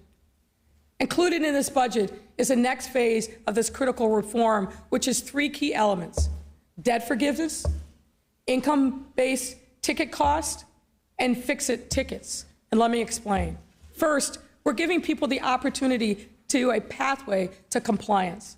For low-income individuals who prove that they don't have the ability to pay off their tickets, they will have the opportunity to have their pay off their most recent tickets, but have the history of debt forgiven forever. Second, if we know that their income is low enough to qualify for the program, we'll adjust the ticket costs themselves so that it's more proportionate to their income by cutting it to 50%. This is modeled off of our utility billing relief program, which reduces water rates by 50% for low-income homeowners. And finally, for everyone, we know that sometimes what we need is simply an opportunity to fix the mistake. So for compliance tickets, such as city stickers or license plate expiration tickets, everyone will have one opportunity to fix their violation by simply buying the sticker they need and having the ticket forgiven. These reforms were developed as part of Chicago's work with cities and counties for fine and fee justice, with the help of the Fines and Fees Justice Center, with the help of our clerk, city clerk, Anna Valencia, and the Fines and Fees Collaborative, and I am grateful for their support on this effort. More work to come. Now, we're all aware that the pandemic took a particularly devastating toll on our arts and culture industry. Shows were canceled, theater doors and music venues were closed. Artists and musicians lost work and were at financial risk. And the arts and culture community was compelled to adapt new ways of making and sharing their work. Revitalizing our arts and culture scene is essential. It's essential to our ability to recover from this pandemic on both an economic and a social level. The arts and culture are part of what makes us truly human. And Chicago has so many incredible, legendary venues, museums, and activations across our city for residents to celebrate and enjoy, and our artists and our musicians are second to none. As part of our pandemic reopening plan, I was proud to join DCASE, as well as many within our arts and culture community, to launch Open Chicago to bring back festivals, live music, dance, public art shows, markets, and more, all across the city, including Millennium Park. We also launched Art 77 back in April of this year to further root the recovery of our arts and culture community at the heart of our revitalization strategy. That program leverages over $60 million in initial funding to support local arts organizations, allowing us to provide grants to artists and cultural organizations, as well as to support the creation of new public art projects. In this budget, to build on that success, we ask you to join us in investing $26 million new dollars to create 2 new initiatives to support our arts and culture community. And they are the new $20 million Artist Relief and Works Fund, which will provide targeted relief for artists and organizations not able to access other forms of federal support, such as individual artists, local museums, and other art and educational organizations. $10 million of this fund will be a dedicated revenue stream from our corporate budget to guarantee a baseline of funding for this community, which will no longer be subject to the vagaries of the hotel tax. And another $10 million will come from ARP funding. And $6 million in Together We Heal placemaking grants, which will support projects that utilize community engagement to produce cultural projects, including community-led public art installations, historical walking tours, neighborhood and educational websites, pop-up galleries, and so much more. It wasn't all that long ago, ladies and gentlemen, that we were seeing historic lows in flights, hotel occupancy, and more. Since then, tourism and many of our other industries are bouncing back stronger, and in some instances better than pre-pandemic times, but there's more to come. But let me talk about the good news. While we have a long way to go, as of July of 2021, our hotel occupancy rate was averaging 57.5%, with many weekends sold out. Over the course of this year, O'Hare and Midway saw an incredible increase in combined flights, which has dwarfed other airports at times, including JFK and LaGuardia in New York City. And our beloved convention center, McCormick Place, is also poised to make an extraordinary comeback, with a number of conventions already lined up for 2022 and beyond.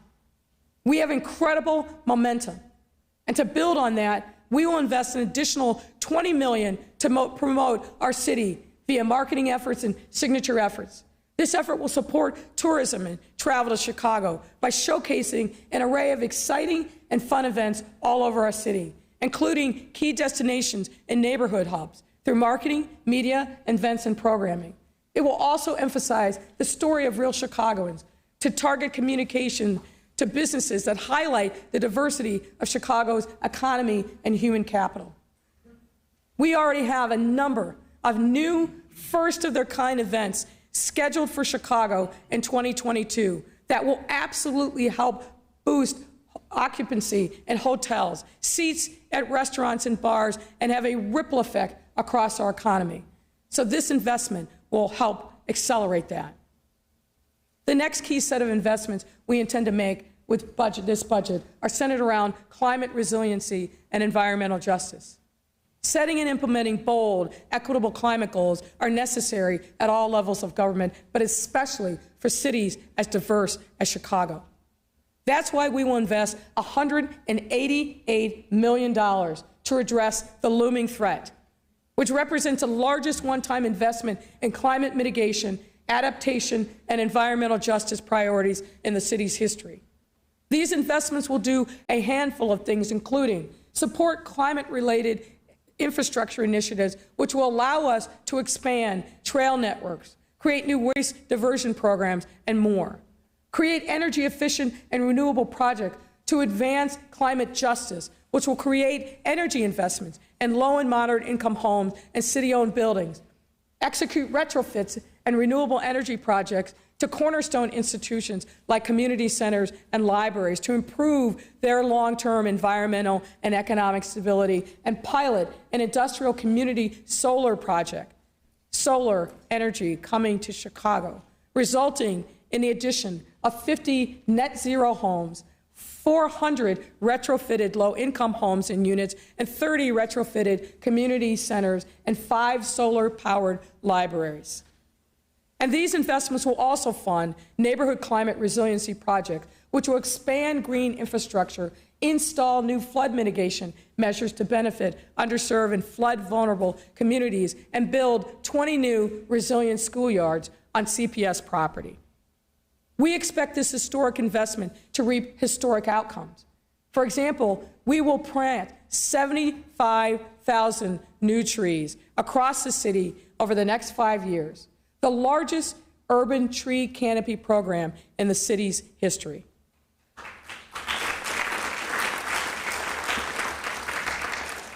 And speaking of trees, upgrading our parks is also vital, part of our investment strategy and the wellness of our residents. Each and every one of our residents deserves clean and beautiful green space for recreation or to simply take a breath and enjoy nature within our urban landscape. To that end, we will invest $61 million to make neighborhood and park improvements, which will include beautification, recreation expansion, and accessibility upgrades, as well as provide updates to the city's digital services, which will represent investment in IT and digital service delivery teams to improve the effectiveness of relief programs and support programs addressing negative economic impacts exacerbated by the pandemic.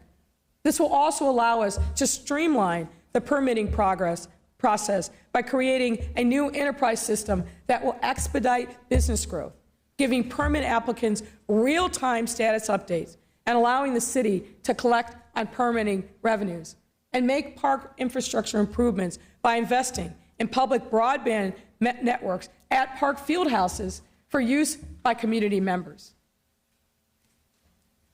There is one other proposed investment that I want to highlight.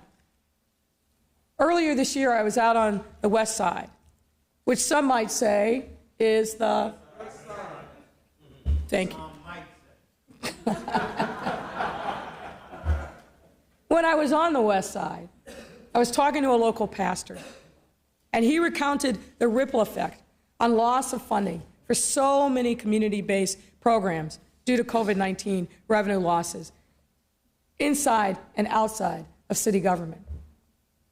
And talking about what had been lost over the last year, it was clear that there would always be needs that are hard to see from City Hall, even by being intentional and engaging with residents and stakeholders all over the city.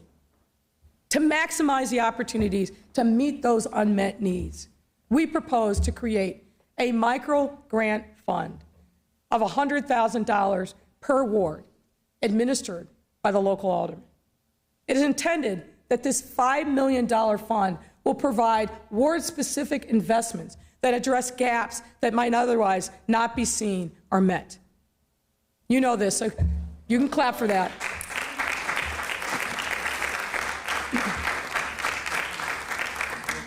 You know this, that a good alderman has the pulse of the ward, knows the pain points of residents. And we want to further equip each of you with tools to help address your residents' needs. As I wind down, let me say that what were glimmers of hope just last year have now turned into full-blown floods of light.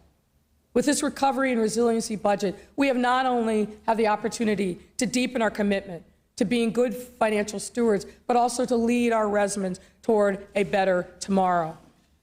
We have waited so long for this opportunity, and there are many people to thank. And while that list is far too long to thank everyone, let me highlight a few in closing.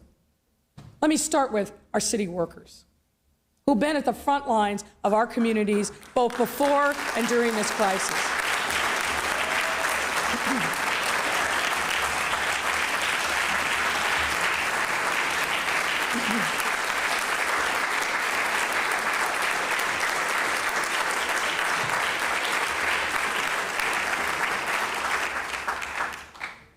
are grateful also to our partners in the labor movement who have worked with us through countless complex challenges to this crisis and continue to do so.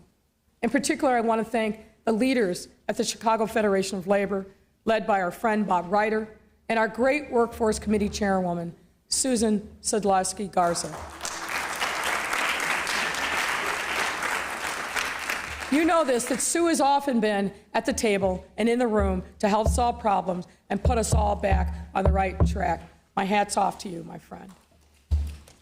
I also want to thank our janitors and firefighters, police officers, teachers, and school staff, sanitation workers, engineers, machinists, healthcare workers, nurses and public health employees, transit workers, laborers, and many, many other tradespeople who never left their posts, who showed up every day and served their city in the most dire of circumstances. Their hard work is what makes this city function, literally, and we'd be lost without them.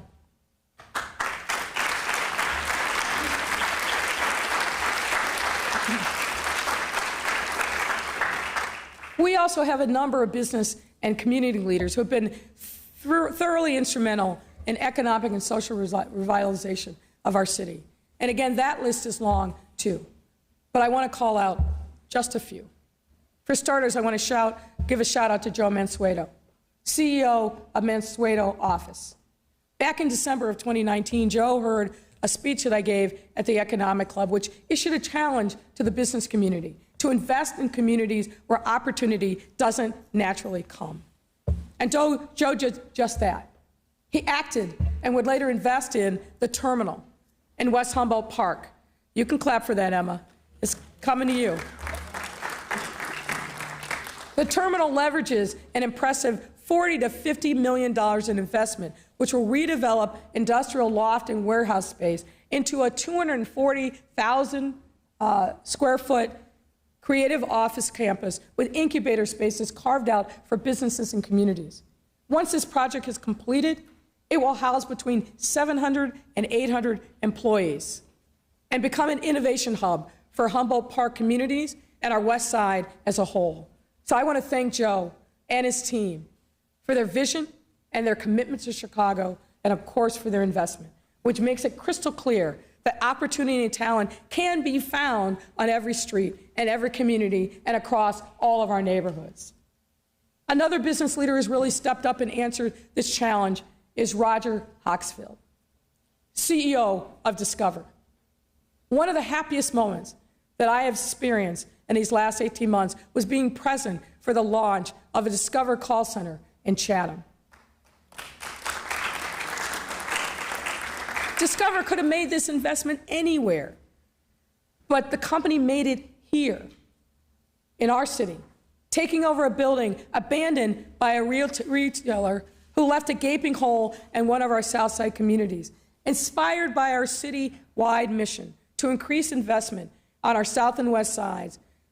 CEO Roger Hochschild purposely chose to build a customer care center in Chatham, rather than in another state or outside of the country, to offer good jobs with great benefits, education opportunities, and other economic resources to the Chatham neighborhood and the nearby Invest Southwest communities of Roseland, Pullman, Auburn Gresham, South Shore, and South Chicago.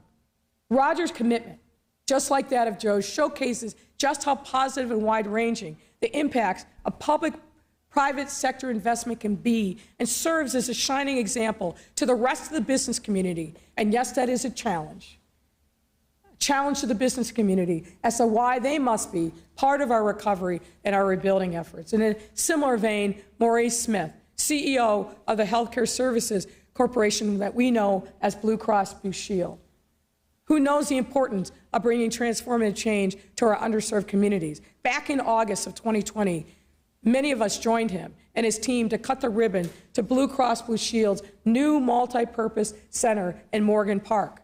The center transformed the same abandoned retailer's store into a vast employee workspace, creating 550 job opportunities for local residents to take advantage of, as well as address a chronic lack of access to high-quality health and wellness resources in Morgan Park. He and his team also plan to open a new Blue Cross Blue Shield office facility in Pilsen later this year. Maurice's passion for uplifting underserved communities, as well as his business acumen and civic leadership, have made him a tremendous asset to our city. Thank you, Maurice, and the whole team at Blue Cross Blue Shield.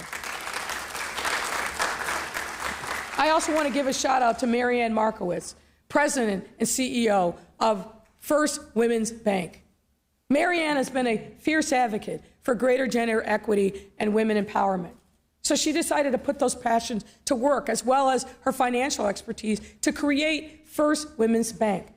Headquartered in Chicago, the bank is the first women-owned, women-led, and women-focused commercial bank in the country, and is on a mission to grow the economy while simultaneously creating opportunities for women who grow alongside it. I'm grateful to Marianne and her team for leaning in with intention to address the disparity that we see all too often in financing and in asset access for women, to make this a more equitable, inclusive entrepreneurial opportunity for women in our city.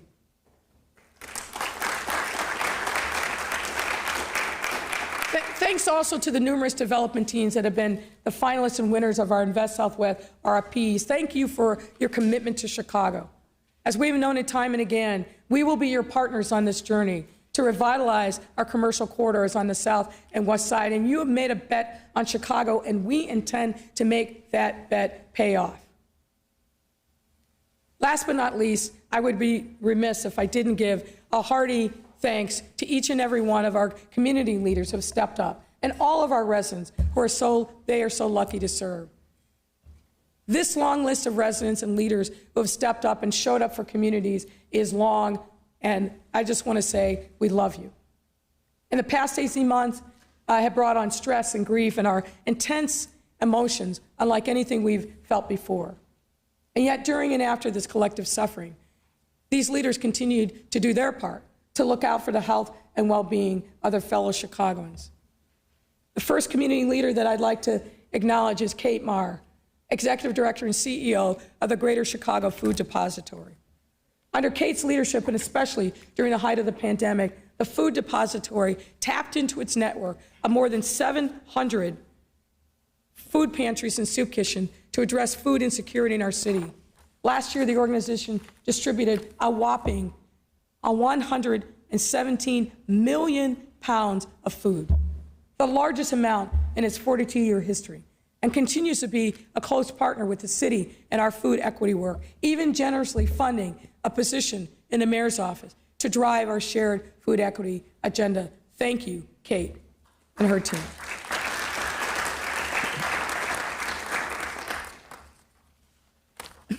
Let me also recognize Dr. Rami Nashashibi, Executive Director of the Inner City Muslim Action Network, Iman, who has done incredible work to support our most vulnerable communities and residents, including returning residents. Through initiatives like the Green Reentry, Dr. Rami and his team have been able to provide transitional housing, life skills, education, and sustainable construction industry training for returning residents and high-risk youth. I am grateful to him and everybody at Iman for their work on this initiative, as well as their ongoing efforts to revitalize our city. Thank you so much, Iman.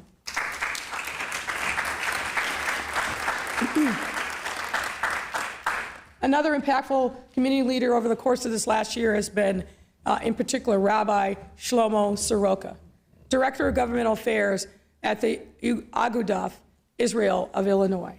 His organization, alongside the City of Chicago, Hatzalah Chicago, and a Chicago Center for Rufah 311, launched an initiative to vaccinate Chicago area Holocaust survivors, as well as educate them about the vaccine.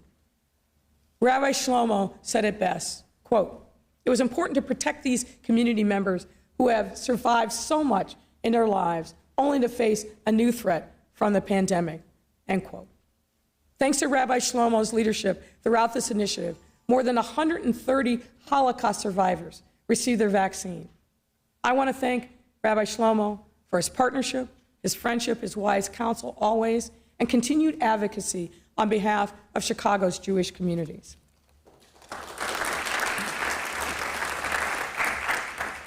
Next, I also want to uplift the hard work of Carlos Nelson, CEO of the Greater Auburn Gresham Corporation and member of the Racial Equity Rapid Response Team. In early 2020, the first COVID-19 death in Illinois happened just 2 blocks away from Greater Auburn's office, prompting Carlos and his team to double down on their work to address health disparities in the Auburn Gresham community. That work continues with the help of many, including Alderman Moore and others, Alderman Brookins. And the vision of its long-term residents to make sure that their lives are better. That work is important and we must support it. So I am grateful to Carlos and his team and all the stakeholders in the Greater Auburn Gresham neighborhood.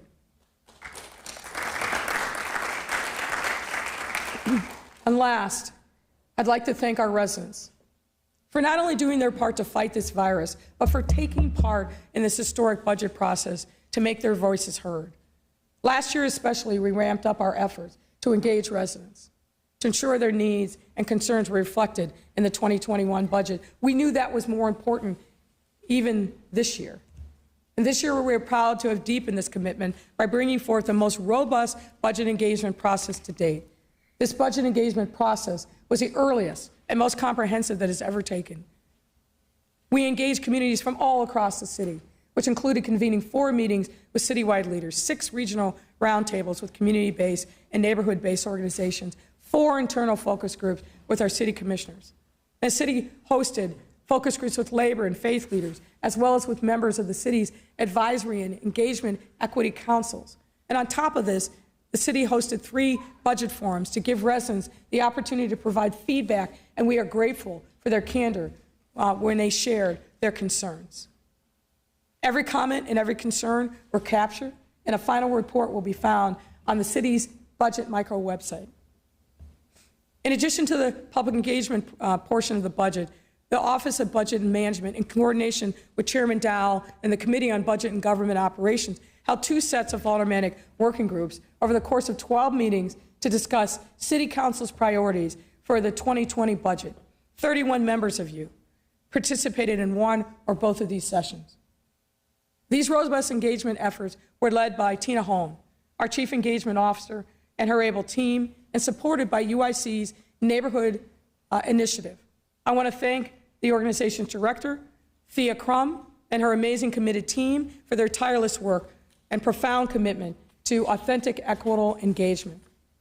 UIC's report will be posted soon. Our residents asked and advocated, and we listened. And I hope upon viewing the budget and a list of proposed investments, you will see that your voices are found in these pages, and we stand ready to deliver. Chicago has certainly endured a fair share of crises, but at this time, again, what has gotten us through our trials and tribulations that threaten to make it crumble once and for all is the unity and the faith of his people.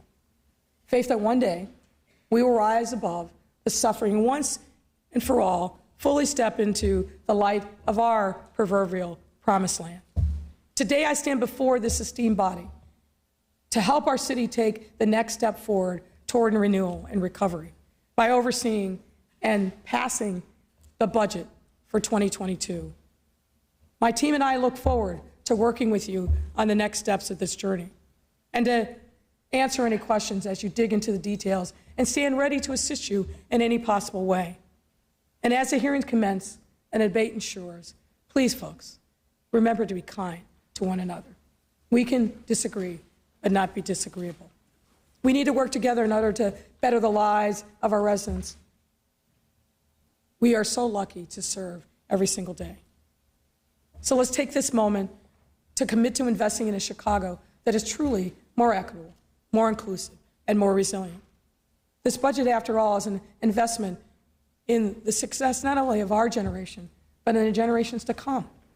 Let's work together now, united through our shared faith in this great city. Ladies and gentlemen, thank you for your time and attention today. God bless all of you, and God bless the great city of Chicago.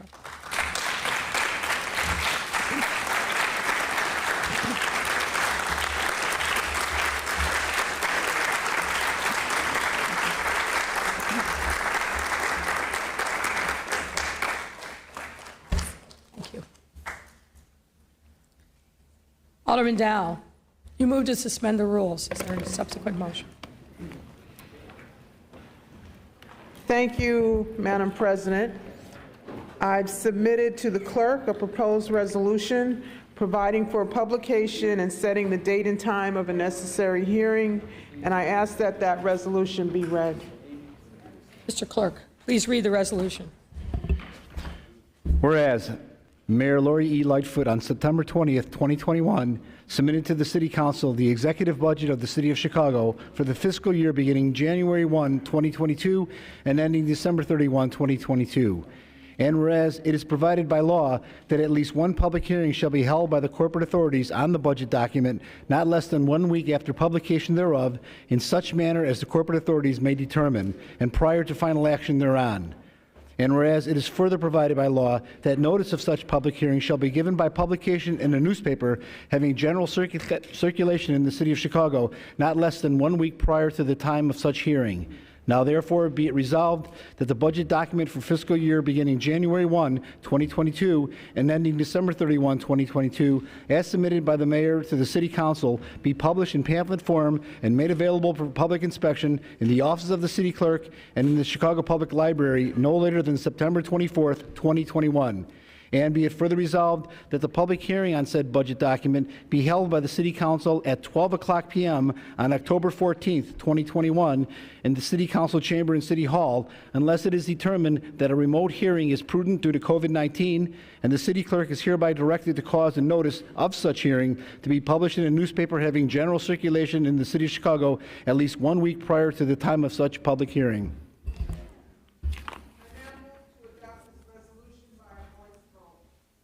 All those in favor of adopting the resolution signify by saying aye. Aye. Any opposed, say nay. The ayes have it. A budget hearing schedule will be provided to aldermen after this meeting. The overview and first budget hearing will begin on Friday, September 24th at 9 a.m. I now move we return to the regular order of business. Thank you, Madam Chair. Hearing no objection, so ordered. And may I just add, Chairman Dow, you are always a great leader, and through this process, you did not disappoint. Now, the next chapter begins, but thank you very much.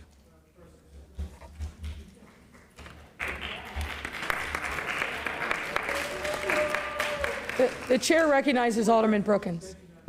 President, I move temporary suspension of the rules so that I could be recorded aye on the first vote on ethics. Hearing no objection, so ordered. Alderman Mitchell, is there a motion to adjourn? Madam President, there being no further business before this body, I move that we adjourn. All those in favor signify by saying aye. Any opposed, say nay. The ayes have it. Thank you, ladies and gentlemen. The meeting is adjourned.